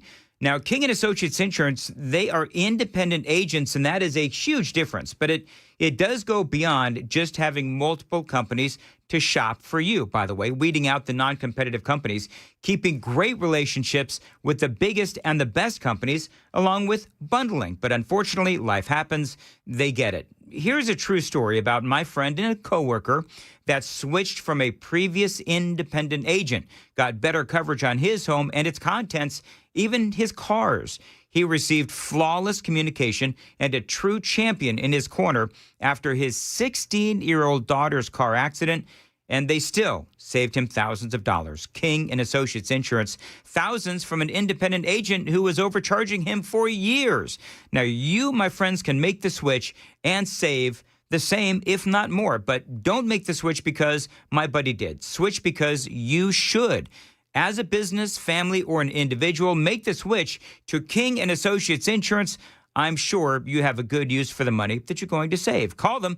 Tell them Dan told you to reach out. 615-321-8121. 615-329-8121. Online anytime. tkinginsurance.com.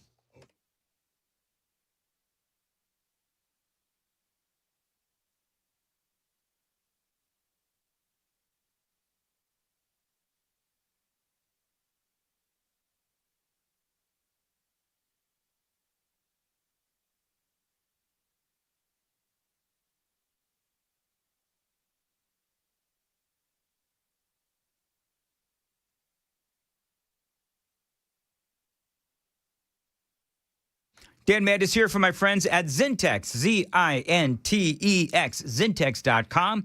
They've got a great way to increase the value of your home. How about a bathroom upgrade from Zintex, a great company that has a great deal just for listeners to my show. How about converting your bathtub into a walk-in shower? They can do that, and for listeners to my show, you can get $999 off or 0% interest for 2 years. Whatever works best for you. Now, Zintex has won awards for ethics from the Better Business Bureau, and last year, they were voted one of the best places to work in the construction industry. And happy employees mean great customer service. Now, remember that great deal. You can get $999 off or 0% interest for 2 years. Whatever does work best for you. And you mentioned WTN, you get a free Kohler toilet with your purchase. Find them online anytime at Zintex.com, Zintex, Zintex.com.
Dan Mandis here for Window Nation. Listen, October, of course, is here, and so is the return of chilly air seeping into your home. That is, if you have old, stuck, or cracked windows. Eliminate annoying drafts once and for all with top-quality replacement windows from my friends at Window Nation. They've got some of the best replacement windows out there, and this is a great company. I've got, count them, 4 windows from Window Nation in my home, including 2 in my basement studio. Now, they've got a great deal going on right now for the month of October. This month, when you buy 2 windows from Window Nation, you are going to get 2 free. There's no limit as to how many windows you can replace, and your total price including, listen to this, 1-day installation, make no payments for 2 years, no monthly payments, no down payment, and no interest until 2027. And that is a huge deal with the holidays coming up. Put an end to your window problems before this beautiful fall weather ends. Window Nation, give them a call because this, again, is a great deal for my listeners. 866-90-NATION, 866-90-NATION, windownation.com.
728, Nashville's Morning News. News is coming up in just a couple of minutes with Joan Jones. One of the things that I noticed with President Trump's speech in front of Israel's parliament is he spoke about all of the people that worked on this deal, from Steve Witkoff to Marco Rubio, and of course himself as well, Donald Trump. But one of the things that I thought was interesting was over the weekend, J.D. Vance, Vice President J.D. Vance, was on Meet the Press talking about what separates Donald Trump from previous presidents and how Trump was able to find peace in the Middle East. Listen. The reason why we are at this moment, Kristen, is because the President of the United States, he gave unusual authorities to people who had never been in diplomacy before. He actually broke the mold. Instead of doing diplomacy the same old way that it had failed for the past 30 or 40 years, he gave Steve Witkoff and Jared Kushner a remarkable amount of authority to go and get a peace deal done. And he worked hard on everybody, from the Israelis to the Gulf Arab states, to make this happen. This was very hard. This was a long time coming. It required a lot of work. But yes, I believe that we are on the cusp of peace in Gaza for the first time, not just in a couple of years, but really in a very long time, because the President of the United States has done something that no other world leader has been able to do: unite the Israelis with the Gulf Arab states for a common objective, and that is to bring the hostages home, to stop the war, and to build the kind of long-term settlement that we really do believe can lead to a lasting peace.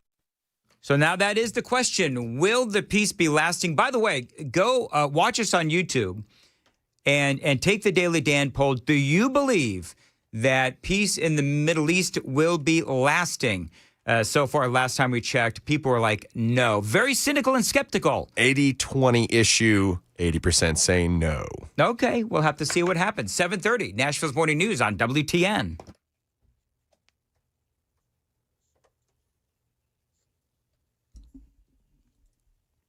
Well, good morning. It is 7:30. I'm Joan Jones with your top stories. President Trump has just finalized the address to Israel's Knesset, its parliament, and he's now on his way to Egypt, where leaders and representatives of 20 nations will gather to sign the historic 20-point plan that has led to Hamas this morning releasing all 20 remaining hostages. Settled 8 wars in 8 months. I'm now including this one, by the way, if that's okay. They may say, well, that was quick, because yesterday I was saying 7, but now I can say 8. The president speaking there, and ABC's James Longman telling us that he will be addressing the folks there that will gather in Egypt this afternoon to sign that agreement, and we will stay on top of any developments there as well. The families of 16 people are searching, who are still missing, are searching for answers in Hickman and Humphreys counties today after that explosion that leveled the entire business on a sprawling site. That happened Friday. Channel 4's Alexandria Adams says there may be some tense moments ahead for those people who are living nearby. How long it's going to take, that's unanswered at this point, and they're now asking for the patience from that community. And they're also added additional detonations that will continue to happen throughout this process. And it's a process that's left so many families, they say, unsure with a lot of questions. Governor Bill Lee touring that site yesterday. The investigation is in the hands of local investigators and those of the Tennessee Bureau of Investigation. And photos circulating on the internet Sunday of a car that crashed headlong into the roof of a home on Smith Springs Road. It was a car that had become airborne and landed into the roof of Jennifer Pittman's home. She tells News 2 that she was in the living room with her dog shortly after waking up when that car came through the roof. Miraculously, neither she nor the dogs were injured. She says that road is known for dangerous driving. 2 people were in the vehicle. Their conditions are not known. You know what's crazy? Did you see that photo, Joan? I did. How did that, do we know how that car got airborne so it landed on somebody's roof? It's not clear. She says that people use the center lane of that road, Smith Springs Road, as like a raceway. So if it hit something, it's not clear how it became that airborne. It looks like they had honestly, it looks like somebody had a ramp. Yes. And it just, Evel Knievel style. The pictures looked fake. We were trying to decide initially if this was just AI-generated crap that we're all watching online. But it turns out that it was true. We kept on seeing new pictures of it thinking, oh, my goodness. So here's what I want to know. I hope the drivers were okay. Clearly speeding was involved. Yeah. allegedly. And but I want to know how what did they do? How did they do that? Yeah. That's my curiosity. I think we'll learn more about this probably today or as the day goes on anyway, how it is that. All right. Very good. Thank you, crazy Joan. Stuff. Yep. All right. It is 7:33, Nashville's Morning News. Mark Spain, Real Estate. Skip the hassles of a traditional home sale and sell your home quickly. With the guaranteed offer from Mark Spain Real Estate, there's no showings, no open houses, and no stress. Dan Mandis here. You know, I always recommend Mark Spain Real Estate to my friends here in Nashville because I know that they are going to sell your home hassle-free with a strong all-cash offer. As a matter of fact, Mark Spain Real Estate, they are the #1 most reviewed real estate company in America. They've got over 13,000 five-star reviews. You can trust my friends to sell your home fast and for maximum profit. They were and are ranked on the Inc. 5000 list of the fastest growing companies in America for now, the 8th year in a row. They respond fast, and yes, they are one of the most experienced real estate teams here in Nashville and across America. It's all part of the guaranteed offer. They're going to sell your home quickly for the most money and the least amount of hassle. Call them and tell them Dan told you to reach out. 855-299-SOLD, 855-299-SOLD. Find them online anytime. MarkSpain.com to get a guaranteed offer on your home today and start packing.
Okay, so in Almaville, it's a crash on I-840 eastbound just past Almaville Road, exit 47, and they're saying that there's also a fire in that location, that crash involving a fire, too. Hermitage 40 westbound at the off-ramp to Old Hickory Boulevard East. We're calling that exit 221B. There is a crash in the off-ramp right lane has been blocked off by it. Lebanon on I-840 westbound past I-40 East. The accident there takes out the left shoulder. Traffic every 10 minutes every morning on Super Talk 99.7 WTN.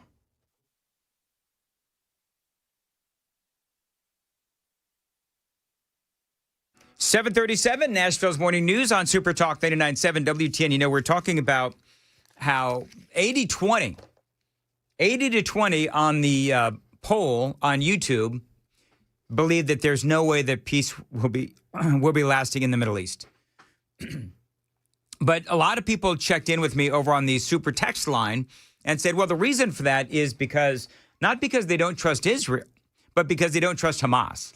And I see that's where I'm at. Joan, what do you think? So just crossing the wires to your point here, the Hostages and Missing Families Forum said this morning that Hamas has already violated the agreement.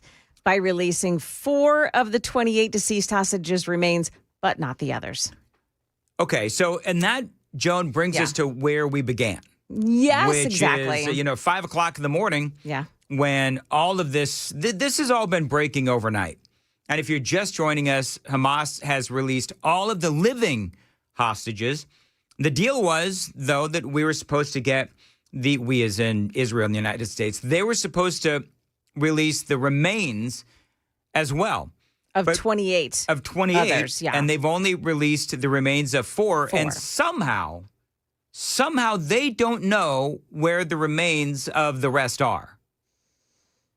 Now, and I don't want to defend Hamas. Trust me when I say that. There are a lot of tunnels down there. But I don't believe them. I don't believe that they don't know where the remains are. Yes. For me... Well, if for me, don't, I think that they're lying. But you know what? Here's my question. Yes, it matters if we don't have the remains. It absolutely does matter if we don't have the remains. But it looks like we are all full speed ahead. Yes. You know what I mean? Like things are not stopping because they don't have the remains. And can I say this? As much as it would be nice to have those remains back, nobody is going to stop attacking or trying to kill Hamas because they still have remains. Right. Right. Do you know what I mean? So in other words, if they've given up everything they have. Yeah. If they continue to misbehave, then you know what? Then they'll just Trump and company will take them out. Israel will take them out if they do whatever. If they start attacking Israelis again, if they try to go into Israel again, then you know what? Israel has every right to do what they originally wanted to do. Also, if Hamas is honest about saying, hey, we don't know where the rest of the remains are, doesn't it ring true just a little bit that they see the hostages as being disposable if they're no longer useful to them? And they may have buried them and walked away and just they don't know where they forgot about them. That rings true. I don't think that they were particularly they didn't hold the hostages close to their hearts the way that maybe all of us would have. Well, yes. They don't care. They just didn't care. Well, but here's what I would also say, Joan. Yeah. They lied. They lied. There's that. Yeah. If the deal was that they will return all the remains. Yes. Then that means that they intimated or outright said that they knew where the remains were. Correct. Yes. And so you know what this is? This is just a final stick in the eye. Yeah. Hamas towards Israel. That's what this is. It is how the sausage is made here in the Middle East. I mean, this is how Hamas operates. And it's just how any negotiation was going to go down. It would contain these hitches. Did you notice what was running under CNN's headline the entire time the speech was going on? No. Talking about how CNN received information from Gaza hospitals about all the dead and wounded in Gaza and everything. It was per Gazan officials and the PA and everything. They were putting it at the bottom as a trailer under the headline for the speeches happening in Israeli parliament. They want to believe that the health organization within Hamas is giving them good and perfect information, and we know that's not true. Yes, that they dug out 295 bodies specifically under the rubble out of the 300 something. Yeah. So there's a lot to break down here. I mean, my official talk show host position on all of this, there's a lot of people that say, well, there's a lot of disagreement on this. A lot of people that will say, well, Israel is committing genocide. Even some, conservatives and Republicans will say that Israel was conducting or engaged in genocide. I just don't believe that. Yeah. I don't believe that. And Hamas could have released the hostages any day and stopped the bloodshed. Any day. And they could have stopped the bloodshed. Well, they even had, 2 members of the Knesset get kicked out this morning because they held up signs that said genocide. Yes, among other things, they said genocide. They also said, one of them also held a sign that said, recognize, I think it was Palestine. Yeah. And I was going to say no one's talking about all of these staged videos that were coming out of the Gaza area and all of the crisis staging that was done for social media purposes. No one was talking about that, though. Do you know what the other thing is that, and I've got that audio that I'm going to play in a second, but they just showed, in fact, CNN is still showing all of the people there in Gaza celebrating because Gaza is getting, what was it, Joan? It was 200, I don't have it in front of me, 250 prisoners. And then 1,700 detainees. Detainees, right. So, and obviously it is very unbalanced, as it always is. Mm-hmm. But they're showing people in Gaza and they're celebrating. But here's my question. Okay, so they're celebrating in Gaza. Does that mean that they will no longer, chant death to America? Oh, that's not even, no. I know. I'm being facetious, obviously. Yeah, right. Somebody get in touch with Ilhan Omar and Rashida Tlaib. Are they out there thanking Donald Trump for bringing an end? Because haven't they been saying all along, ceasefire now? Yeah, well, they're just probably going to say someone did something, Yeah. By the way, speaking of what happened, so this is Donald Trump, and he's in mid-speech, and I got video. This is mid-speech, and this was two members of the Israeli parliament standing up and protesting President Trump. להוציא את חבר הכנסת עודה, להוציא אותו מהאולם, להוציא אותו מיד, החוצה, להוציא גם את חבר הכנסת כסיף. Now, what's interesting is Joan and I, when this was going on, you and I were shocked. Yes. These guys it looks like they're in like the second row. Right. And President Trump, can I just tell you the crazy thing? I'm watching this. President Trump doesn't even move. He doesn't. You would think that there would be some sort of PTSD after getting, shot in Butler, Pennsylvania. And so he doesn't even move. He's just like, all right, well, a couple of crazies. And by the way, his reaction was priceless. להוציא את חבר הכנסת כסיף מהאולם. להוציא אותו מיד.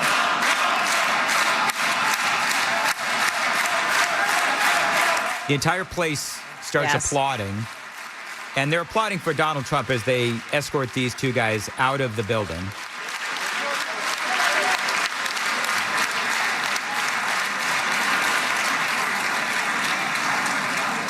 Sorry for that, Mr. Wait for it. Thank you. Please.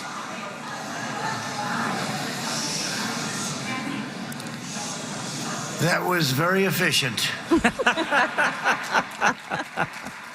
I mean, it was. It was very efficient. Mm-hmm. And that's probably why he felt so safe, although I was shocked that there weren't any Secret Service agents that rushed the stage and pulled him down. I said that too at the time. Said, where are the Secret Service agents? Now, maybe everybody knew that there was no possibility. Omar in the midst of the Knesset, yes. Yeah, they probably knew that the president was safe. This is just... nobody has any firearms or any bombs inside the building, and they just knew that this was, just a little vocal skirmish, and that's it. So the BBC has interviewed one of them. Yes. And his name is Ayman Oda, and he's a member of the Israeli Knesset who made the interruption, says on social media, quote, "They removed me from the plenum just because I raised the simplest demand, a demand that the entire international community agrees on, to recognize a Palestinian state." Well, he's wrong because not the entire international community agrees on that. No. And he earned himself a boot out of the Knesset. And it's not a simple demand, by the way. You're calling for billions of people to come to a unanimous decision. No, here's the deal. And I will tell you that was I've never seen such an uprising on the super text line where people are like, he keeps going, Donald Trump. He keeps going. This was, I don't know how long this speech ultimately was. Was it like an hour? It was an hour. Mm-hmm. And man, he was just, as President Trump likes to do, he was weaving all over the place. But for Trump, this was his moment. This was something that he has been working towards and doing. Just, it was his goal. Mm-hmm. And since he came into office, first administration, of course, with the Abraham Accords and so forth, the president, this has been one of his major goals. And so, you know what? I think even though he did go long and it wasn't, quite up there with, tear down this wall kind of a moment. I think that it was a very motivating and inspirational speech, and he was giving a lot of kudos to the people who deserve it, including Jared Kushner and Marco Rubio and Steve Witkoff. Do you know what's interesting about Steve Witkoff?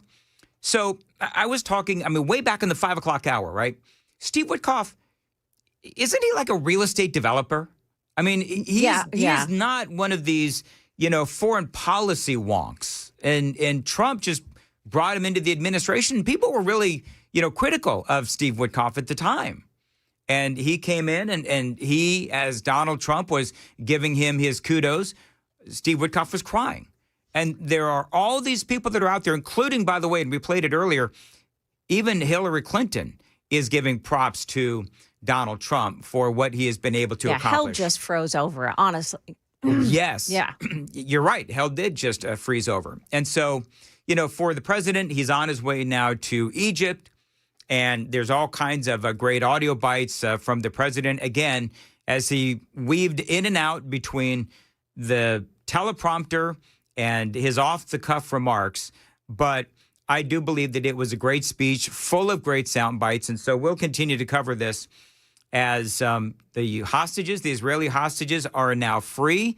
The Palestinians, the Hamas, they are keeping the remains of how many, you said? About 20 or so? Is that remaining hostages, the remains of about 20 hostages? Yeah, there were 28 deceased hostages. Is that what you're talking about? Yes. Okay, so there were 28 deceased hostages. They have the remains of 4. That's it. So they're keeping the remains of 4?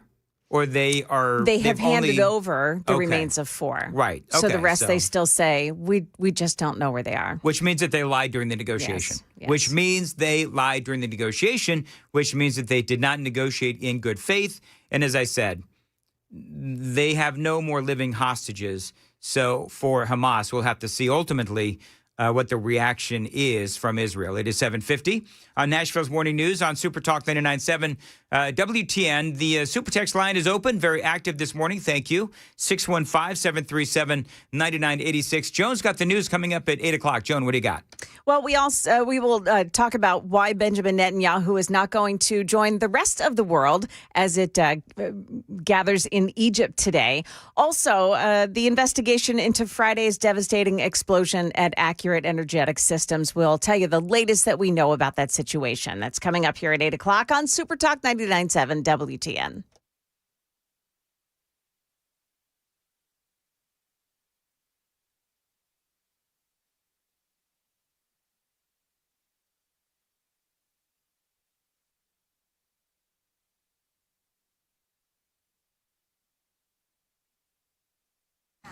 And streaming on the Super Talk 99.7 WTN app. Listen, guys, if you can feel your energy slipping away, you could have low testosterone. My friends at Synergenex and Low T Center, they can help you. Reach out and take a quick and simple T-test and get back on track with pharmaceutical-grade testosterone. Some of these other companies compound their testosterone, so you don't even know what you're getting or if it'll even work. But Synergenex and Low T Center, they've helped guys at work, the gym, and yes, at love as well. Now, what they can do for you is get you back on track. Find out with a quick trip to the clinic or go to trtmvp.com. The best you is waiting. Now, guys who have taken TRT say it has completely changed their lives, and you can too. You can get treated at home or at one of their many clinics around town. You can choose what you do or where you go, but when it comes to where to go to feel like you again, choose the MVPs of TRT, Synergenex, and Low T Center. Online, trtmvp.com. That's trtmvp.com.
7:54, Nashville's Morning News. Lake lovers, listen up.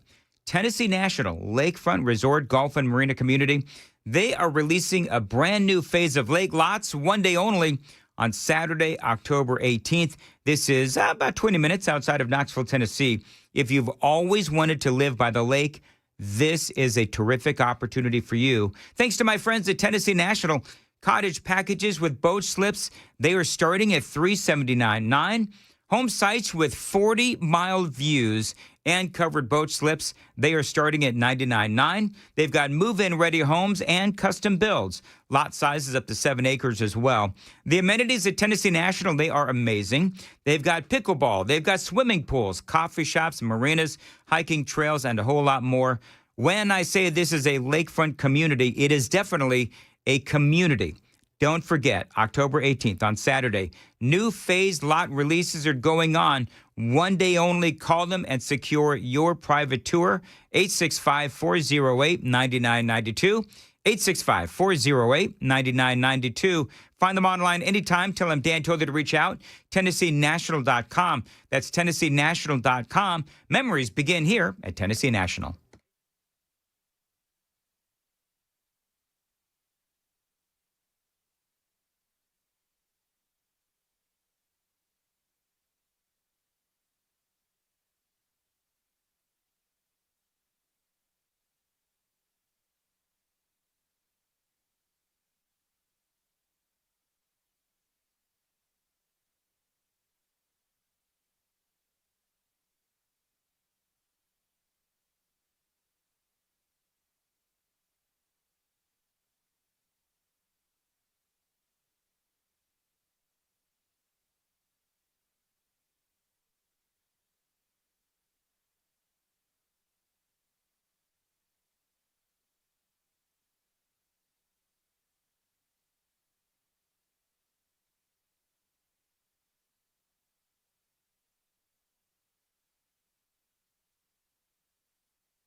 $7:57, Nashville's Morning News on Super Talk 99.7 WTN. Appreciate you being with us.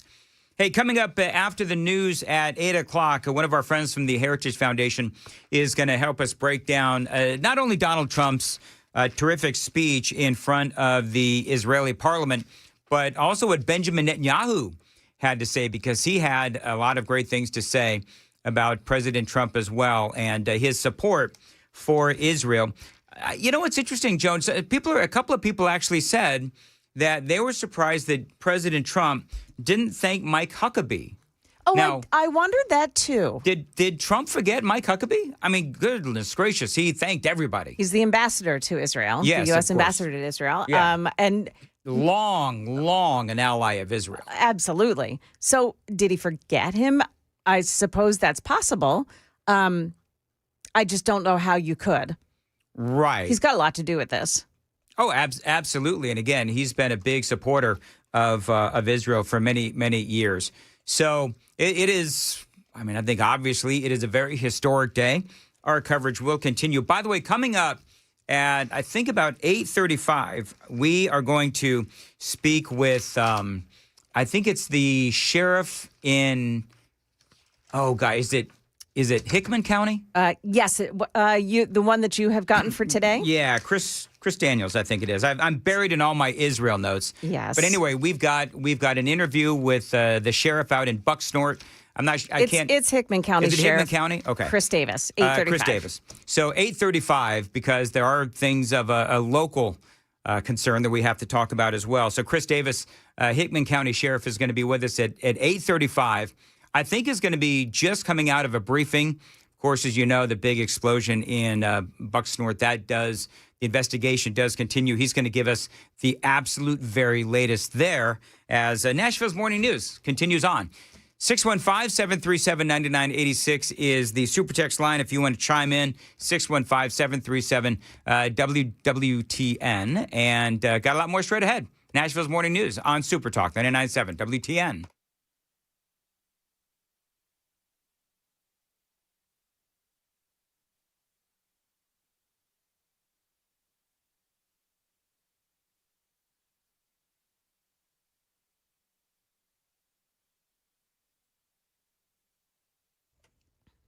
Good morning. It is 8 o'clock, and I'm Joan Jones with your top stories. And, of course, the top story this morning. Donald Trump is the greatest friend that the state of Israel has ever had in the White House.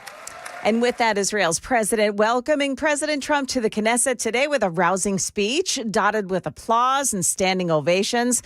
Hamas has released all living hostages, but has fallen short on delivering all the remains from those who were killed during their captivity. We have also learned that Israeli Prime Minister Benjamin Netanyahu will not join President Trump at the International Peace Summit in Egypt. His office saying that he would not be able to take part due to a Jewish holiday. Meanwhile, celebrations in Israel over the release of those last living hostages held by Hamas earlier today. Remarkable sights on our way to Jerusalem. One of the highways that leads into the city was lined with American and Israeli flags waving on either side of the highway. And this went on for miles coming into Jerusalem. And also inside the city, there's an entire building where an American flag is draping this several-story tall building in the middle of Jerusalem. Yeah, that's ABC's Marcus Moore in Jerusalem. By the way, Hostage Square there in Jerusalem has now been renamed Freed Square right there in Jerusalem. And that's where there are so many people still gathered today. Other news of the day, the investigation into Friday's devastating explosion at Accurate Energetic Systems has entered a new phase now, as it's clear now that none of the 16 people unaccounted for will be found. Channel 4's Steve Mailing. The investigation will take time, agents say. They say the scene is being worked through piece by piece. Securing it remains a top priority to them, including detonating other items that may not have gone off during the initial blast. Now, officials have asked the community for patience as the investigation continues, acknowledging that many questions remain unanswered for those grieving families. A Madison man facing charges for the murder of his pregnant girlfriend. News 2's Megan Fee tells us that girl was just 17 years old. Police responded to a 911 call from the victim's mother. She said her daughter had asked to be picked up from her boyfriend's home, and she had heard the couple arguing over the phone. Officers then arrived to find 17-year-old Amaya Finney inside a bedroom with a gunshot wound. Now, this took place on Bixler Avenue yesterday morning. Arrest documents show 20-year-old Amari Ramey confessed to being at the home during the shooting and that he had manipulated his gun. He's in jail on $1 million bond. Market numbers brought to you by Beacon Capital Management, online at beaconcm.com. Got a half hour before trading begins this morning on Wall Street, and the stock futures are plus on the very positive side this morning. The Dow Jones Industrials futures plus 405, NASDAQ futures up 406, and the S&P futures gaining 76. That is the latest news. Traffic and weather next. I'm Joan Jones, WTN News.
8:05, Nashville's Morning News on Super Talk 99.7 WTN. I want to welcome on into the program Daniel Flesch from the Heritage Foundation. Daniel, always great to have you folks on. So here on WTN in Nashville, Tennessee, we just ran most of Benjamin Netanyahu's speech, Donald Trump's as well. This call is no longer being recorded. And Daniel, are you there? Are you with us? Yes, sorry about that. I'm here. Good to be with you. Okay, very good. So just real quick, because I know that our time is limited, give me your thoughts on President Trump's speech. I think it was remarkable. He covered a lot of ground, and the main message to come away with it is that the strength of the American and Israeli people is unmatched, particularly when they work together. He brought in biblical references. He brought in the strength of the current relationship, the unity between him and the prime minister, and the recognition that Israel is fighting a war for the West, and that the Islamists, the jihadists, the anti-Semites out there are losing and must lose this war. As Prime Minister Netanyahu said when he ended his speech, he said, "God bless America, God bless Israel, and critically, I think, God bless the covenant between these two promised lands." So the strength of the U.S. relationship is very strong. It is a potential for a new day in the Middle East. But of course, the Middle East has a way of always surprising you. And I'm not going to hold my breath just yet as talks now begin in Sharm el-Sheikh, Egypt. But yet the Jewish world, the Israeli people are breathing a sigh of relief that the hostages are home. Let me ask you this. How big of a deal is it that there are reports that Hamas has not released all of the remains of the hostages that they killed? They released all the living hostages, but they say that they magically cannot find the remains of, I don't know, it sounds like, 15, 20 of the hostages that they killed. How big of a deal is that? They claim that they can't find them. I believe that they were not negotiating in good faith, but I could be wrong. So you're not wrong. I'd say the most important thing is the living hostages are home, because now Hamas has lost its most important leverage to forestall an Israeli military response should it choose and need to begin the war again, because Hamas would abrogate the terms of the deal. The fact that it cannot find all the remaining deceased hostages is actually a testament to the fact that it's not just Hamas that has held these hostages. There's other terrorist groups inside Gaza, including Islamic Jihad and the Popular Front for Liberation of Palestine, both of whom have held hostages. So Hamas isn't the only party here. They're obviously the most important and powerful one, but they're trying to locate the remains. And not to mention, as we've known of these last 2 years, Palestinians themselves, so-called ordinary Palestinians, including members or workers of the UN Relief Works Agency, the Refugee Agency for Palestinians, have held hostages. So locating them is very important. I think it is it's ongoing. It's been unclear exactly when the deadline was to release all of the dead hostages. It was 72 hours this morning for the living ones. But again, it's not going to prevent at least this phase one from being implemented. Israel's already started to withdraw back to parts of the Gaza Strip. And also, I don't want your listeners to miss out on this. The fact is, Israel's releasing nearly 2,000 convicted Palestinian terrorists, many of whom have significant blood on their hands going back even to the 1990s, in exchange for the release of these 20 living hostages. So what happens to those terrorists? We have been talking about that. What happens to those terrorists? I mean, do they go right back into the fight? Part of the conversation this morning is that there's a discussion now where there's a power vacuum. We may see civil war. And so people are saying Hamas is out there and they're going after people that they thought may have been helpful to Israel. And there's just a discussion about unrest in Gaza. What do you think is next for Gaza? Yeah, so the terrorists themselves that are being released, it's a mixed bag of where they're going. Many are being returned back to Gaza. That's where they came from before they were arrested and convicted. Some are going to Judea and Samaria, the West Bank, and others are being deported abroad to third-party countries. And you're right, there's already, over the weekend, we saw harrowing images and video. The mainstream media was not covering this, but of Hamas killing, arresting and harming other Palestinians as they reassert control and show their dominance. It's also notable that Hamas somehow has found their uniforms again, and as they're patrolling the Gazan streets, they have their uniforms on, whereas when they're fighting the IDF, they somehow lose their uniforms. But there is a power vacuum. Hamas even said in response to the president's 20-point plan the other week, is that we will not relinquish control or at least be a party to governing Gaza going forward. So that's why this next phase 2 of the president's 20-point plan, it's really up in the air on what that looks like because Hamas wants to be a part of Gaza going forward. Israel still retains it cannot be. That's why Israel will still retain some control of Gaza and have security operations if need be. But it remains to be seen for what the future of Gaza is. A lot will hopefully come out of this Sharm el-Sheikh meeting. But again, like I said earlier, I'm not holding my breath just yet. Well, one of the things, I mean, part of Trump's 20-point plan is Hamas was supposed to be extricated from Gaza. And I mean, that was a big part of the reason why Israel and all of these other nations agreed to it. But now that they don't have any real leverage because they don't have any living hostages, how feasible is it that they're going to be able to get in there? And if Hamas refuses to leave, what options does Israel have? So the reason that this 20-point plan came together and then phase one, this exchange came together is because of the pressure from Hamas's patrons and supporters in the Arab world, namely Qatar and Turkey, as well as Egypt. And Iran has kind of been sidelined since the 12-day war earlier this summer. So the extent that these countries can impose on Hamas to say you are no longer be part of a governing structure in Gaza, or you're going to be demilitarized or disarmed, and moreover, perhaps there's other countries that will take them if they are extricated, then it becomes much more feasible.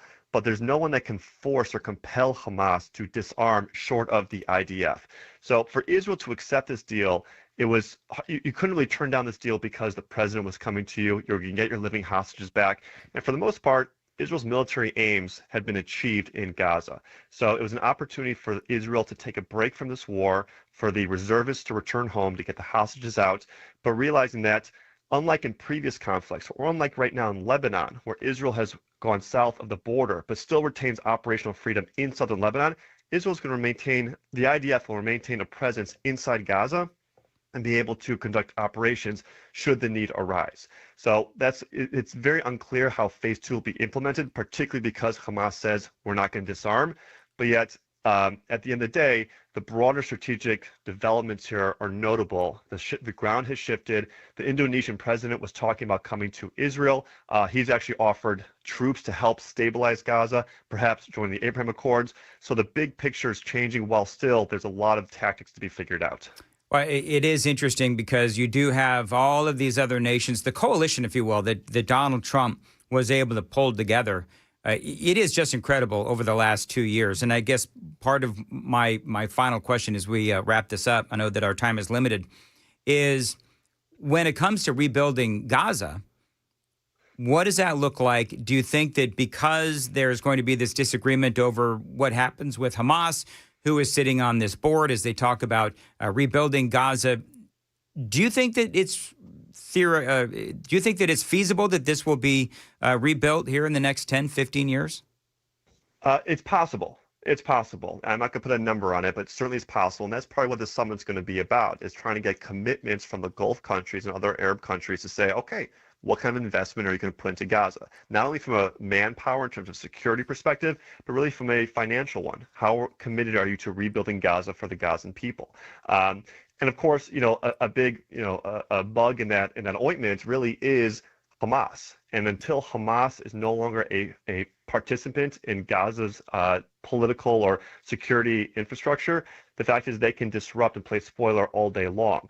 So it's really kind of a chicken and the egg situation, but no one can compel Hamas to leave, but yet you need Hamas to no longer be a party there in order to rebuild.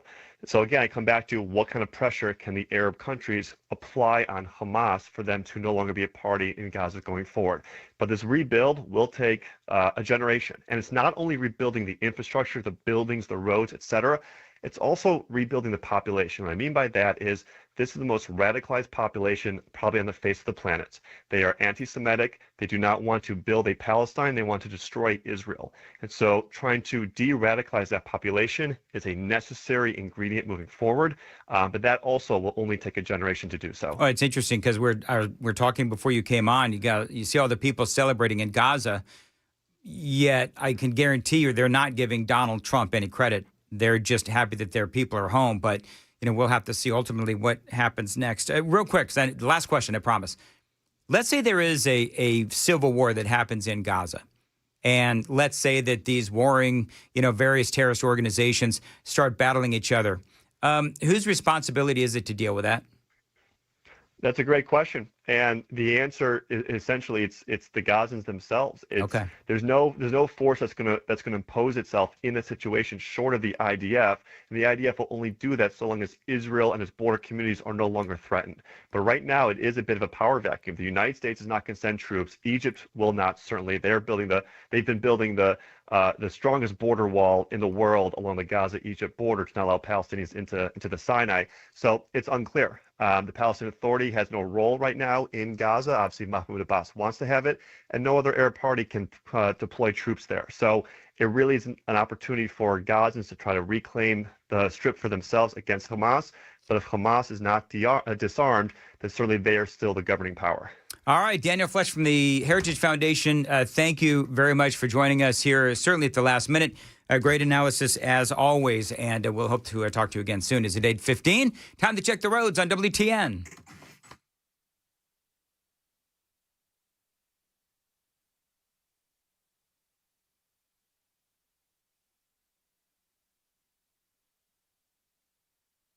(8:16) on Super Talk 99.7 WTN today. Comfortable with plenty of sun, a high of 77, feeling like 79.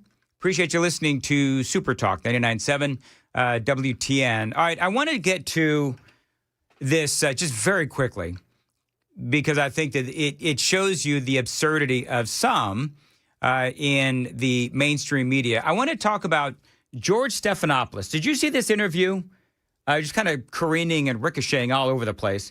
Joe, did you see this interview with George Stephanopoulos? Well, I saw portions and of JD it. Vance? I didn't spend my time, which I try not to, on George Stephanopoulos' show.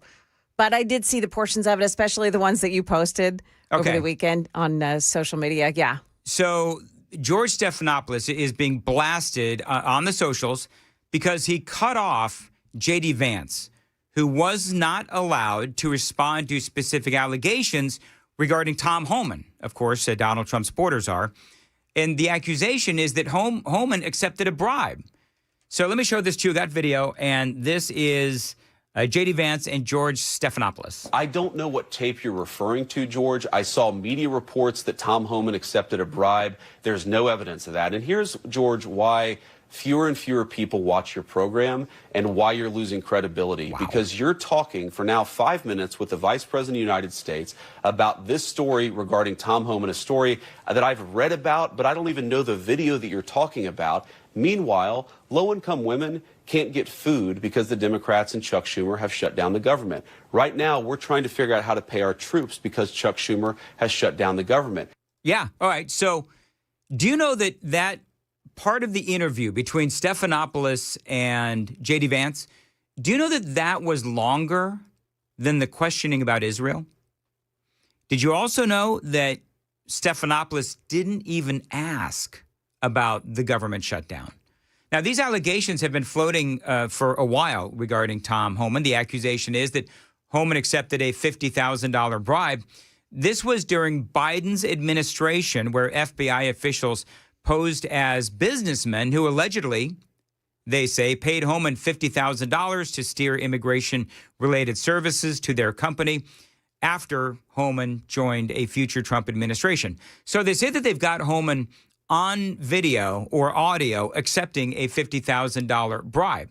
Again, this is in August of 2024, so the election at the time is 3 months away. And Biden's DOJ is apparently trying to set up Homan?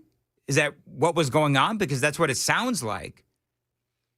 And so the Democrats are now out there in the House of Representatives trying to get this investigation into Tom Homan going. And the Trump administration says there's no evidence and we're not going to do anything about this because there is no proof that Tom Homan did anything wrong. So Trump administration basically saying, we're not going to entertain this. How long until we get to the part of the 20-point peace plan where developers can go in and make Gaza the Riviera of the Middle East? Well, I don't know about the Riviera for a while, because you take a look at what you have. You have to get people taken care of first. But it's going to start really essentially immediately. I mean, they're going to have to start by removing a lot of the structures that you see that are down to the ground. I mean, it's a very It's blasted. This is like a demolition site. Almost the entire site is. So you have to get rid of what you have there. You have structures that are very dangerous. They're falling down. If they haven't fallen, they're going to fall down of their own volition. So that process, Peter, is going to start pretty much immediately. Yeah, and that was Donald Trump talking about the rebuilding of Gaza. But one of the things that George Stephanopoulos, in this battle between he and J.D. Vance, was this perpetual accusation that Tom Homan did something wrong. You are focused on a bogus story. You're insinuating criminal wrongdoing against a guy who has done nothing wrong instead of focusing on the fact that our country is struggling because our government's shut down. Let's talk about the real issues, George. I think the American people would benefit much more from that than from you going down some weird left-wing rabbit hole where the facts clearly show that Tom Homan didn't engage in any criminal wrongdoing. It's not a weird left-wing rabbit hole. I didn't insinuate anything. I asked you whether Tom Homan accepted $50,000, as was heard on an audio tape recorded by the FBI in September 2024, and you did not answer the question. Thank you for your time this morning. No, Well, George, Governor I J.B. said that I Pritzker's don't. Up next. We'll be right back. They potted him down. They I mean, That's the vice president of the United States. They just did that too. Yep. That's exactly right. Where are the people screaming about censorship now? Yeah. Oh, yeah. Can I just play for you the how that interview started, how that conversation started? Listen to how Stephanopoulos asks the question. The White House border czar Tom Homan was recorded on an FBI surveillance tape in September 2024, accepting $50,000 in cash. Did he keep that money or give it back? So no context to the question, no setup, nothing. Just, hey, Tom Homan took this $50,000. Did he keep it? He didn't even say allegedly. Nothing. I didn't hear the word accused in there as well. So has Stephanopoulos, I would ask, has Stephanopoulos actually seen this tape? Does he know that this happened for a fact? Allegedly. So the whole setup is just slimy. George, you've covered the story ad nauseum. Tom Homan did not take a bribe. It's a ridiculous smear. And the reason you guys are going after Tom Homan so aggressively is because he's doing the job of enforcing the law. I think it's really preposterous. I know Tom. I think that he's a good man. He gets death threats. He gets attacked. He gets constantly threatened by people because he has the audacity to want to enforce the country's immigration laws. Yep. I think that it would be a much more interesting story about why is it that Tom Homan, who is simply enforcing Americans' immigration laws, is getting constantly harassed and threatened to the point of death threats. That's a much more interesting question that I think journalists should focus on. We can agree to disagree on that question. Well, wait, you said he didn't take a bribe, but I'm not sure you answered the question. Are you saying that he did not accept the $50,000? 823, Nashville's Morning News. So you could just tell that Stephanopoulos clearly had an agenda going into that interview, and J.D. Vance just took him out. And I love that. He was, by the way, did you notice, Joan, on the socials, do you know what they're now calling J.D. Vance? No. 48. I Yeah. do love that he absolutely punked George Stephanopoulos. That's why he cut him off. He knew he got punked. He knew that he got punked. All right, got to go. It is 8:23 on Super Talk. Joan's got the news coming up at 8:30. Joan. Yeah, the painstaking work continues in Humphreys County today after the AES explosion. We'll deal with some of the facts that are coming out of that area this morning at 8:30 here on Super Talk 99.7 WTN. All right, thank you, Joan. Also coming up, Chris Davis, the sheriff for Humphreys County. He is hopefully going to join us at 8:35. He, I believe, is going to be just getting out of a briefing, so we are at a wait and see as far as Chris Davis goes, but hopefully the Humphreys County Sheriff will be able to join us coming out of that briefing for all the latest. 8:24, it is spooky season. Don't be tricked. Let the home experts at Busy Bee Plumbing, Heating, and Cooling treat your family right. We're not going to ghost you. Join the Beehive Club for free. Just carve a pumpkin of Buzz the Bee, post it on social media, and tag Busy Bee. That's it. That's all you've got to do. Show off your carving skills and get rewarded. If you need HVAC service, upgrade your thermostat, and get a free dryer vent cleaning. Choose from our Honeywell Basic or Go Pro with Wi-Fi control. If you've got plumbing problems, we'll flush your water heater for free with any plumbing repair. That is a treat for your pipes. Time for a new HVAC system? Well, Busy Bee has got a scary good deal for you, a free 10-year parts and 5-year labor warranty. That is a $750 value complete with any system install. Don't let your home be haunted. Call Busy Bee today, where service is sweet and savings are scary good.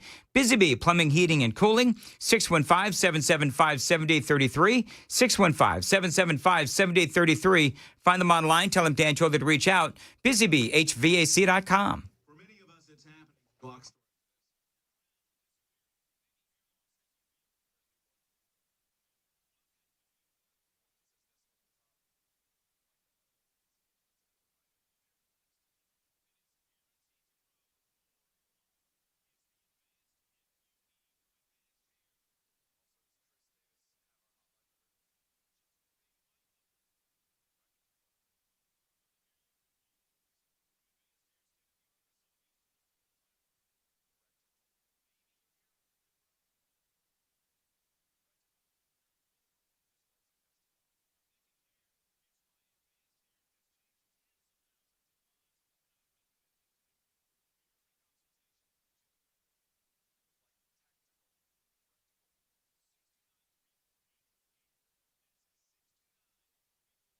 Hair or visit online at advancedhair.com. All right, 826, Nashville's Morning News. Dan Mandis here, talking about my friends at the Glock store.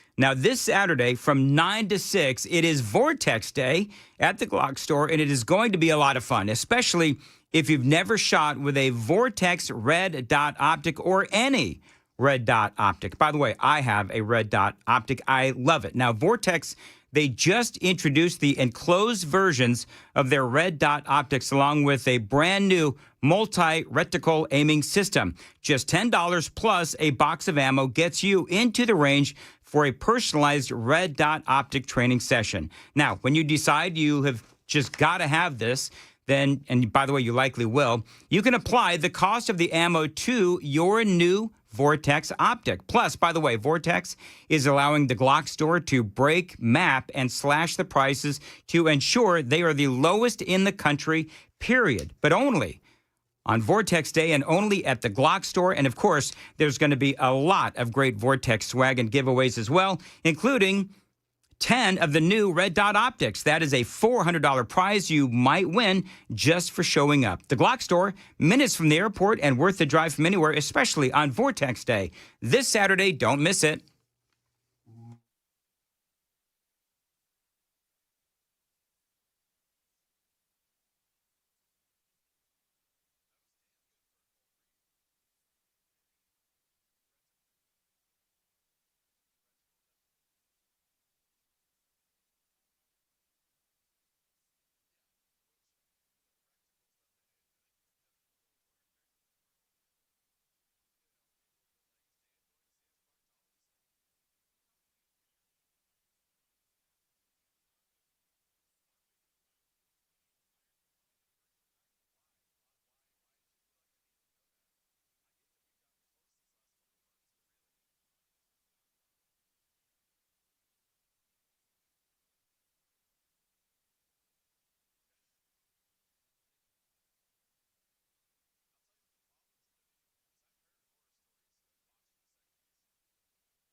Good morning. It is 8:30 now, and I'm Joan Jones with your top stories. We've got traffic and weather on the way here.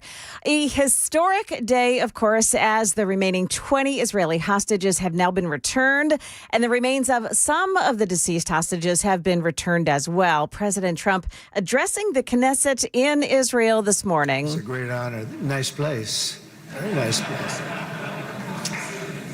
Mr. President, Mr. Prime Minister, Mr. Speaker, esteemed members of the Knesset and cherished citizens of This Israel. was a 1-hour celebratory speech by the president, during which two members of the Knesset raised signs in support of recognizing a Palestinian state. They were removed by security.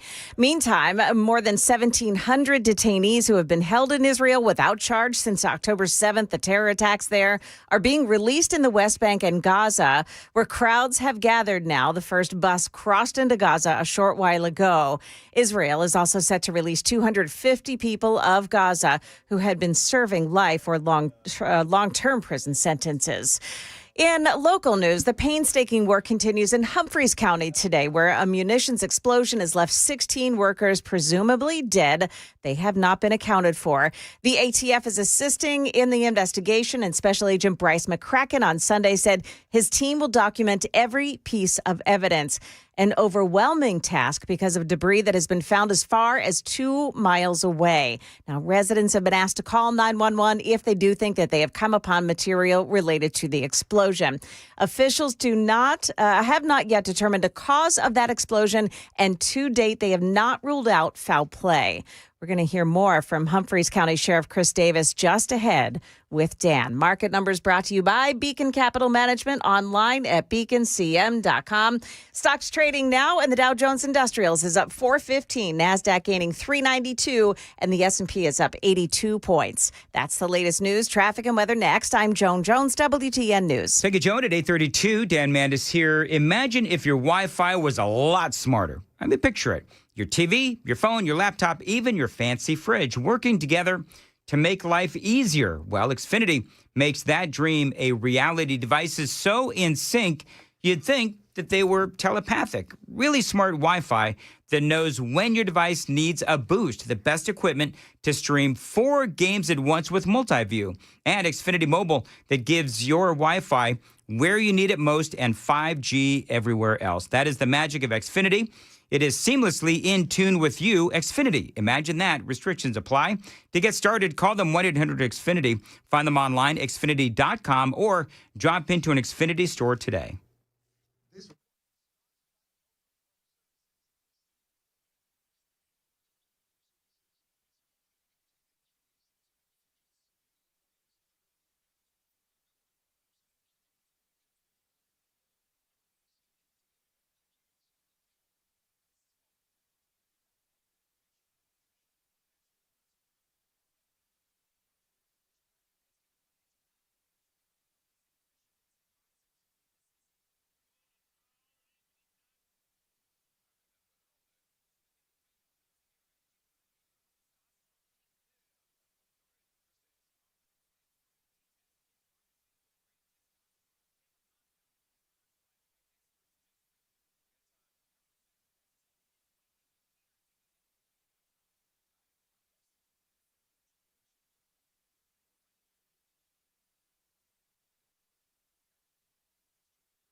Okay, we have an accident this morning on Clarksville Pike at Rosa Parks Boulevard. But otherwise this morning, not a lot of delays on the roadways. Columbus Day, so not a lot of traffic on the roads. And you'll find no big delays on 24, 40, or 65 heading in.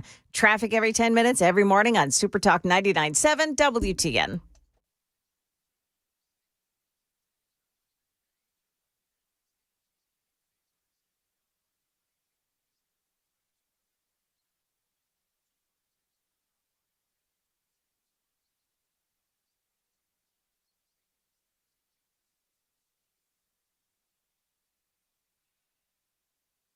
.836, Nashville's Morning News on Super Talk 99.7 WTN. Appreciate you being here, and want to welcome on Humphreys County Sheriff Chris Davis. And Chris, appreciate you being on with us. Obviously, very tough weekend for you, and I want to get all the latest on the explosion. We do not have him on the phone. It went to voicemail. It went to voicemail. That's so weird because I saw it on hold. So we don't have... all right. Oh, or should I just... Terrible. I was already... Okay, well, here's what we do know. You want to try to...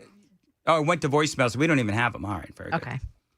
There's a lot of information out there. For instance... Yes. What I just talked about in the news is that the debris field is over 2 miles away in any direction. So, they're talking about being able to take every piece of information they find and process it. What an overwhelming task that sounds like. Well, see, that's one of the things that I wanted to ask Chris was, just talk a little bit about what you're seeing, because that debris field and those I've been hearing, over the weekend, other people were uploading the video sound of the explosion. Yeah. And I mean, it was just, it's horrific. Now, the other thing that is going on, I'm going to see if I can get Will Nunley to call in. We talked to him the other day. Yeah, he was terrific, by the way. Yeah, but the I don't know if I want to call it good news, but the number of missing is now down to 16. Right. They were able to account for 2 people that they thought were at the facility that were not. So that is, in relative terms, good news. Yeah, that is good news. Do you know what the thing is? Like, can you imagine being? My wife and I were talking about this weekend because I've been talking to people out there, and can you imagine being the person that just didn't show up for work that day? Yeah. I mean because there are people that they thought were in the building, but maybe they couldn't called find in them. Sick, right? Either they called in sick or they didn't show up or playing hooky, whatever, playing hooky, whatever. But luckily, obviously for them, all right. Will Nunley is going to be calling the Will Nunley is going to be calling the hotline. So if you could also take the phones off hold, I can't remember where Will called us the last time, if it was on the 800 number or whatever we have, the 615 number or the hotline. So if you could watch those, that might be him right there. One of the other things that they're talking about is using rapid DNA equipment to help identify any of the remains that they find there at the scene. Well, if you think about the remains, I know. What's left? You know what I mean? I mean, it's awkward. It was such a devastating, overwhelming explosion. Yeah. That it was. And because we were on the air, is that Will Nunley on line 1? All right. Hey, Will Nunley joining us now. Just for folks that missed Will, he was on the air with us on Friday. Will, you own some, and I apologize, I don't have your official intro in front of me and how to introduce you, but you own some radio stations in the area out there in Bucksnort. You're a local farmer. You do some reports for Fox, if I'm not mistaken, Fox Nation or something. But you are on the ground out there and in Humphreys County. So let's talk about where we are. What is the latest in the investigation? Well, I feel like at this point, it's the information is going to be a little bit more slow, in day to day, because this is the continuance of the methodical part of all of this, where you have the federal agencies coordinating with the state agencies to go through and try to understand what happened. And there's not an immediate time frame on that. Yeah. I know that we all live, especially us as journalists, we live in a world of we want answers just as fast as we can get them. But in this case, when you look at a scene that has just been destroyed the way that this one has. They have to go through it and understand what chemicals may have been on site, what the reaction may have been, what if there was negligence, what may have happened there, or if there was an intentional act, which we don't want to think about. But as they've noted in previous press conferences, all possibilities are on the table with this. Here's what my question would be, and Joan, you can chime in too, because you spent a lot of years in Washington, D.C., but you're right, Will Nunnally joining us. They are bringing out all of these really hardcore federal investigative units, ones that, investigated previous terror attacks. We don't know what happened here. But is that protocol, or is that something that they're doing specifically for this case? Do you have any idea?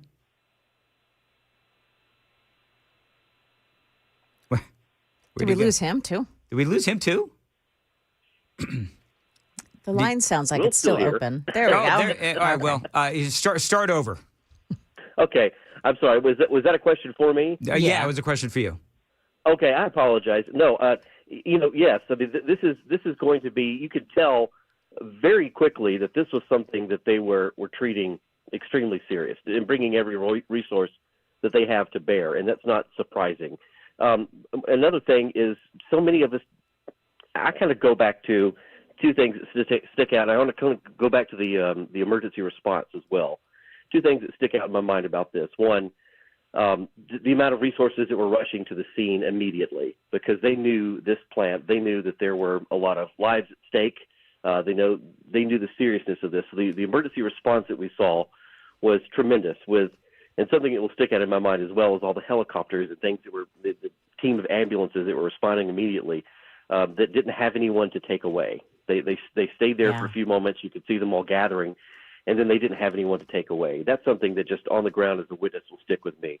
But to your point, we were seeing immediately ATF. We saw every TBI, SUV, and crime lab that you could amass within an hour starting to arrive on that scene just as quickly as they could get there from Nashville. So I think that this is something they have not had to really, there's an incident prior in 2014, I believe, at this facility, but something like this and to happen in a way that so spectacularly affected the lives of thousands of people in either direction that were, pseudo witnesses, I guess, to this explosion. This is a large scale endeavor that is going to take a tremendous amount of time and resources, I think, to get to the bottom of. Joan was talking about how this is a 2-mile debris field. Oh, easily, yes. So they keep saying about a half mile in either direction, and I think for the immediate impact zone, that's accurate. But yes, there have been pieces of debris found for at least 2 miles or more in either direction, and you could tell that they designed the campus, unfortunately, just in case, in my opinion, something like this were to happen. I mean, this is a very massive campus, and they separated these buildings so that way you weren't putting all these personnel into one particular lab. They were, spread out in a series of different buildings, but just in case the worst were to happen. But yes, this was the blast, not only the impact from this, but the debris field is considerable. So, Will, they're talking about getting to the debris field. The actual site itself may take some time because there may be some unexploded material still there. What do you know about that? Right. We've had several controlled detonations over the weekend, with the last one happening yesterday, and they do send out a little bit of warning. We got a warning yesterday from Humphreys County specifically saying we are going to have some controlled detonations today. I think they want to reassure people, calm them down, because that is something that they immediately were worried about, going into what could be affected in the other buildings where chemicals knocked loose in other buildings that could have began to, have a reaction. What are the chain reactions for this? I don't think that's done because we see that they are still days after having these controlled explosions, and this just makes this all the more difficult to try to get to these areas and begin their investigation. Do you know what would be interesting? I don't know. They must have had security cameras on site. Have you heard anything about checking out security cam video? Yeah, you're not the first to ask about that. I think that that's going to be a tricky question because, in my experience, even covering with severe weather, the moment that you have an impact, that you lose power or you lose communications, that even if it's controlled in the cloud, you may get a couple of frames of something, but they don't often give you the view you had hoped. It will be interesting to see if any of that is ever made public. If there were cameras in other buildings, because I'm not exactly sure. When you look at the aerial footage of that particular building, you don't see other buildings very close to it. So the only hope I would think would be external cameras on another building that may have been pointing that direction to see something. But I will note that when this happened, it destroyed electricity for the area.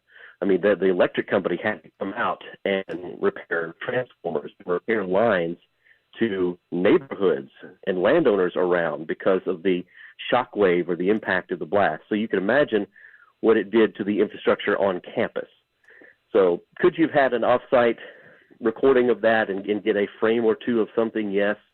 It'll be interesting if that's enough to actually help investigators figure this out. Well, we'll talk a little bit about the community, generally speaking. This is a very small community. I spent the weekend talking to folks that are out there, and they do describe a community where everybody knows everyone. And you're talking about 16 people that are dead. Yes. This has to be just devastating to the community. It is, and it's all anyone can talk about, rightly so. It's all anyone can focus on. When you go in the grocery store, anywhere I've gone this weekend, we had a small community festival to put on the next day, and there were several of us sitting around saying, "Is this right? Should we do this? What do we do? What are we supposed to feel in this moment?"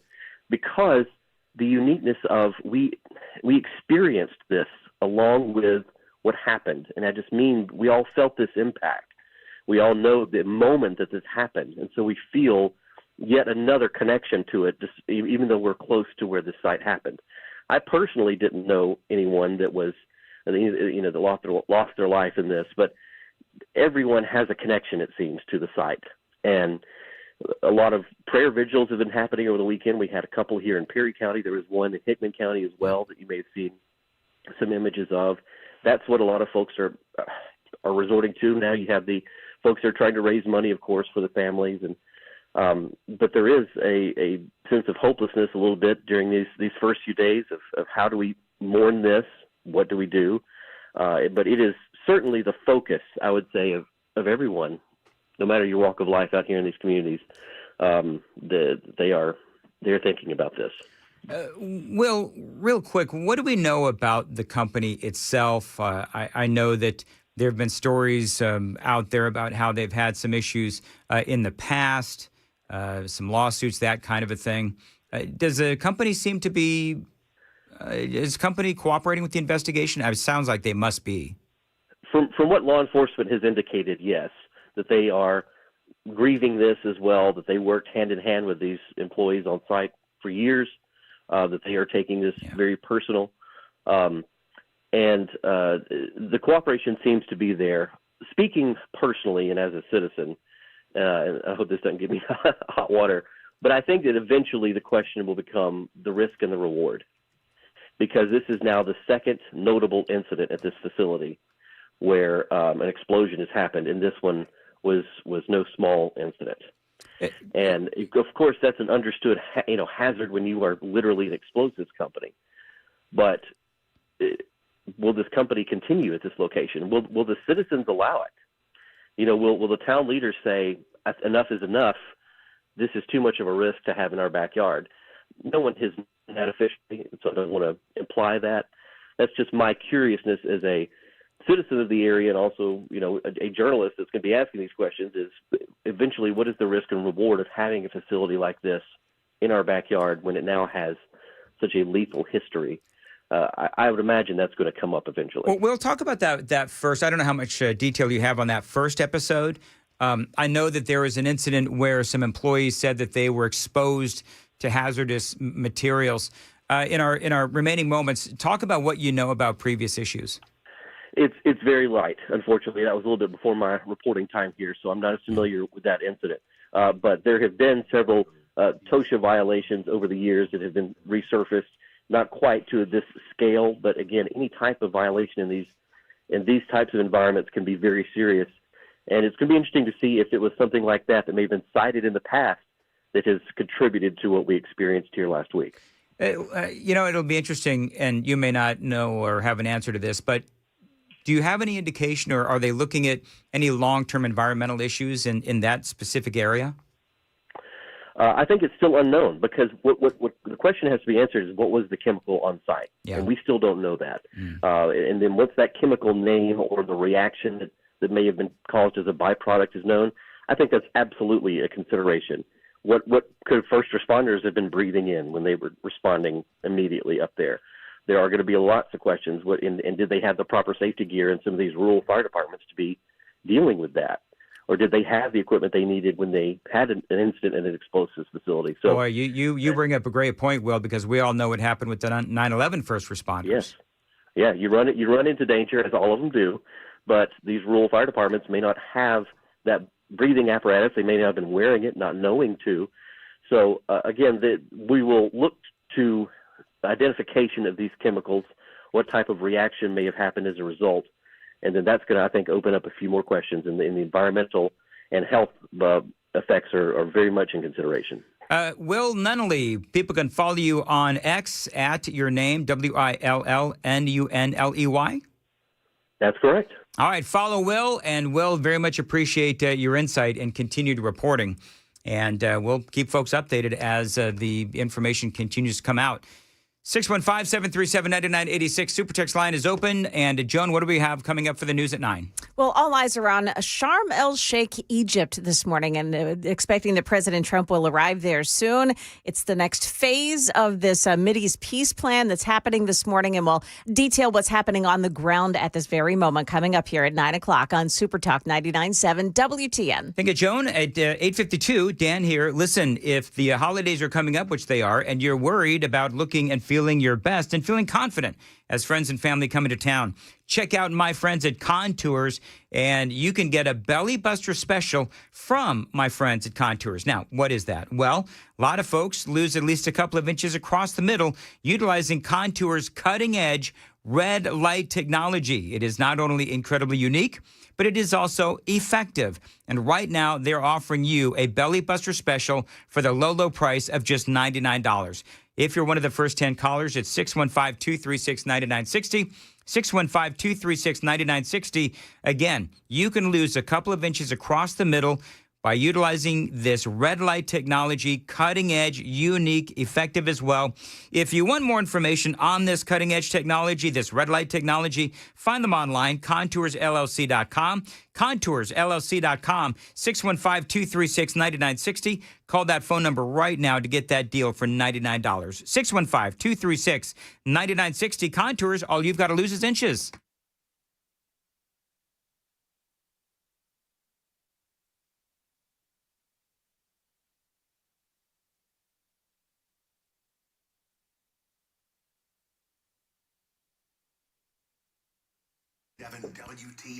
Dan Mandis here, 8:53. You know, the weather in Middle Tennessee can get crazy, which is why you need a backup home standby generator from my friends at the Generator Super Center. Now, they are the nation's #1 Generac generator dealer. Get a free quote and get peace of mind when you have one installed. The Generator Super Center does feature expert installation, 24-hour monitoring as well. They're not going to leave you in the dark. And yes, financing is available. 615-879-1952, Generator Super Center of Nashville.com.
8:57.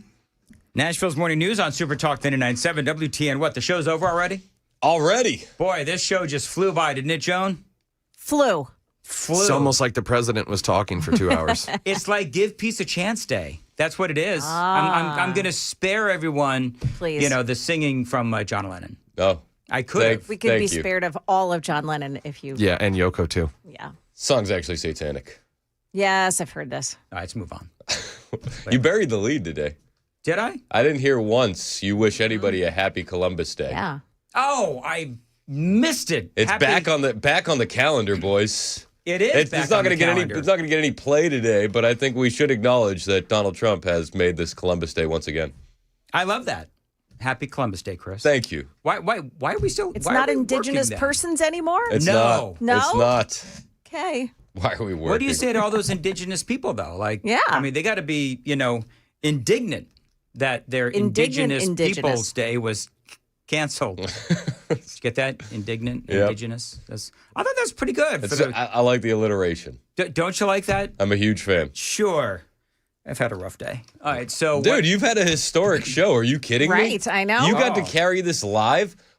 How often on the morning show do you get to carry a once-in-a-lifetime press conference like this? How often on the morning show, Sam, you're going to love this. How often on the morning show do I get to carry the commercial discrepancy sheet down to the sales office and tell them how many commercials we missed carrying Donald Trump? It looks like a phone book. Sam showed me that earlier. Yeah, let me tell you something. I have really enjoyed working here.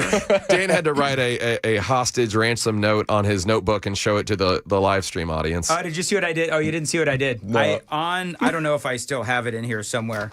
I like to have personal communication with the folks watching on YouTube. You see that? So I wrote a note to the people on YouTube. I'm going to get in so much trouble. Sales is going to kill me, as Donald Trump was doing the weave. Were you at like 45 minutes of nonstop Trump? Yeah. Well, it was. How long did that thing go? The speech went on for over an hour, and Dan and I kept kind of off air going, you can tell when he's not looking at the prompter. Oh, yeah. There was probably 15 minutes of prompter speech and 45 minutes of Donald Trump ad-libbing. Oh, yeah. And you could always tell when he goes back to the teleprompter, you got something beautifully written.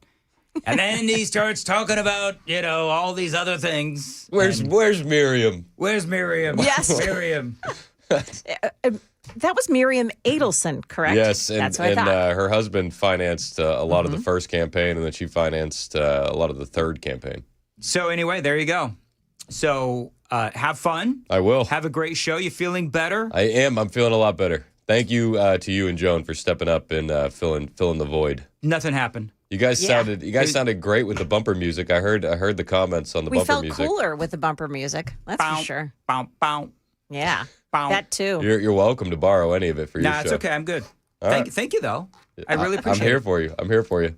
All right, Chris, merry, happy Columbus Day. Thank you. To you. We say Happy Columbus Day around here, That's damn right, it. we do. How dare you? We got to get a Columbus Day tree is what we We need to do. We do. Moving right along. It's 9 o'clock on WTN.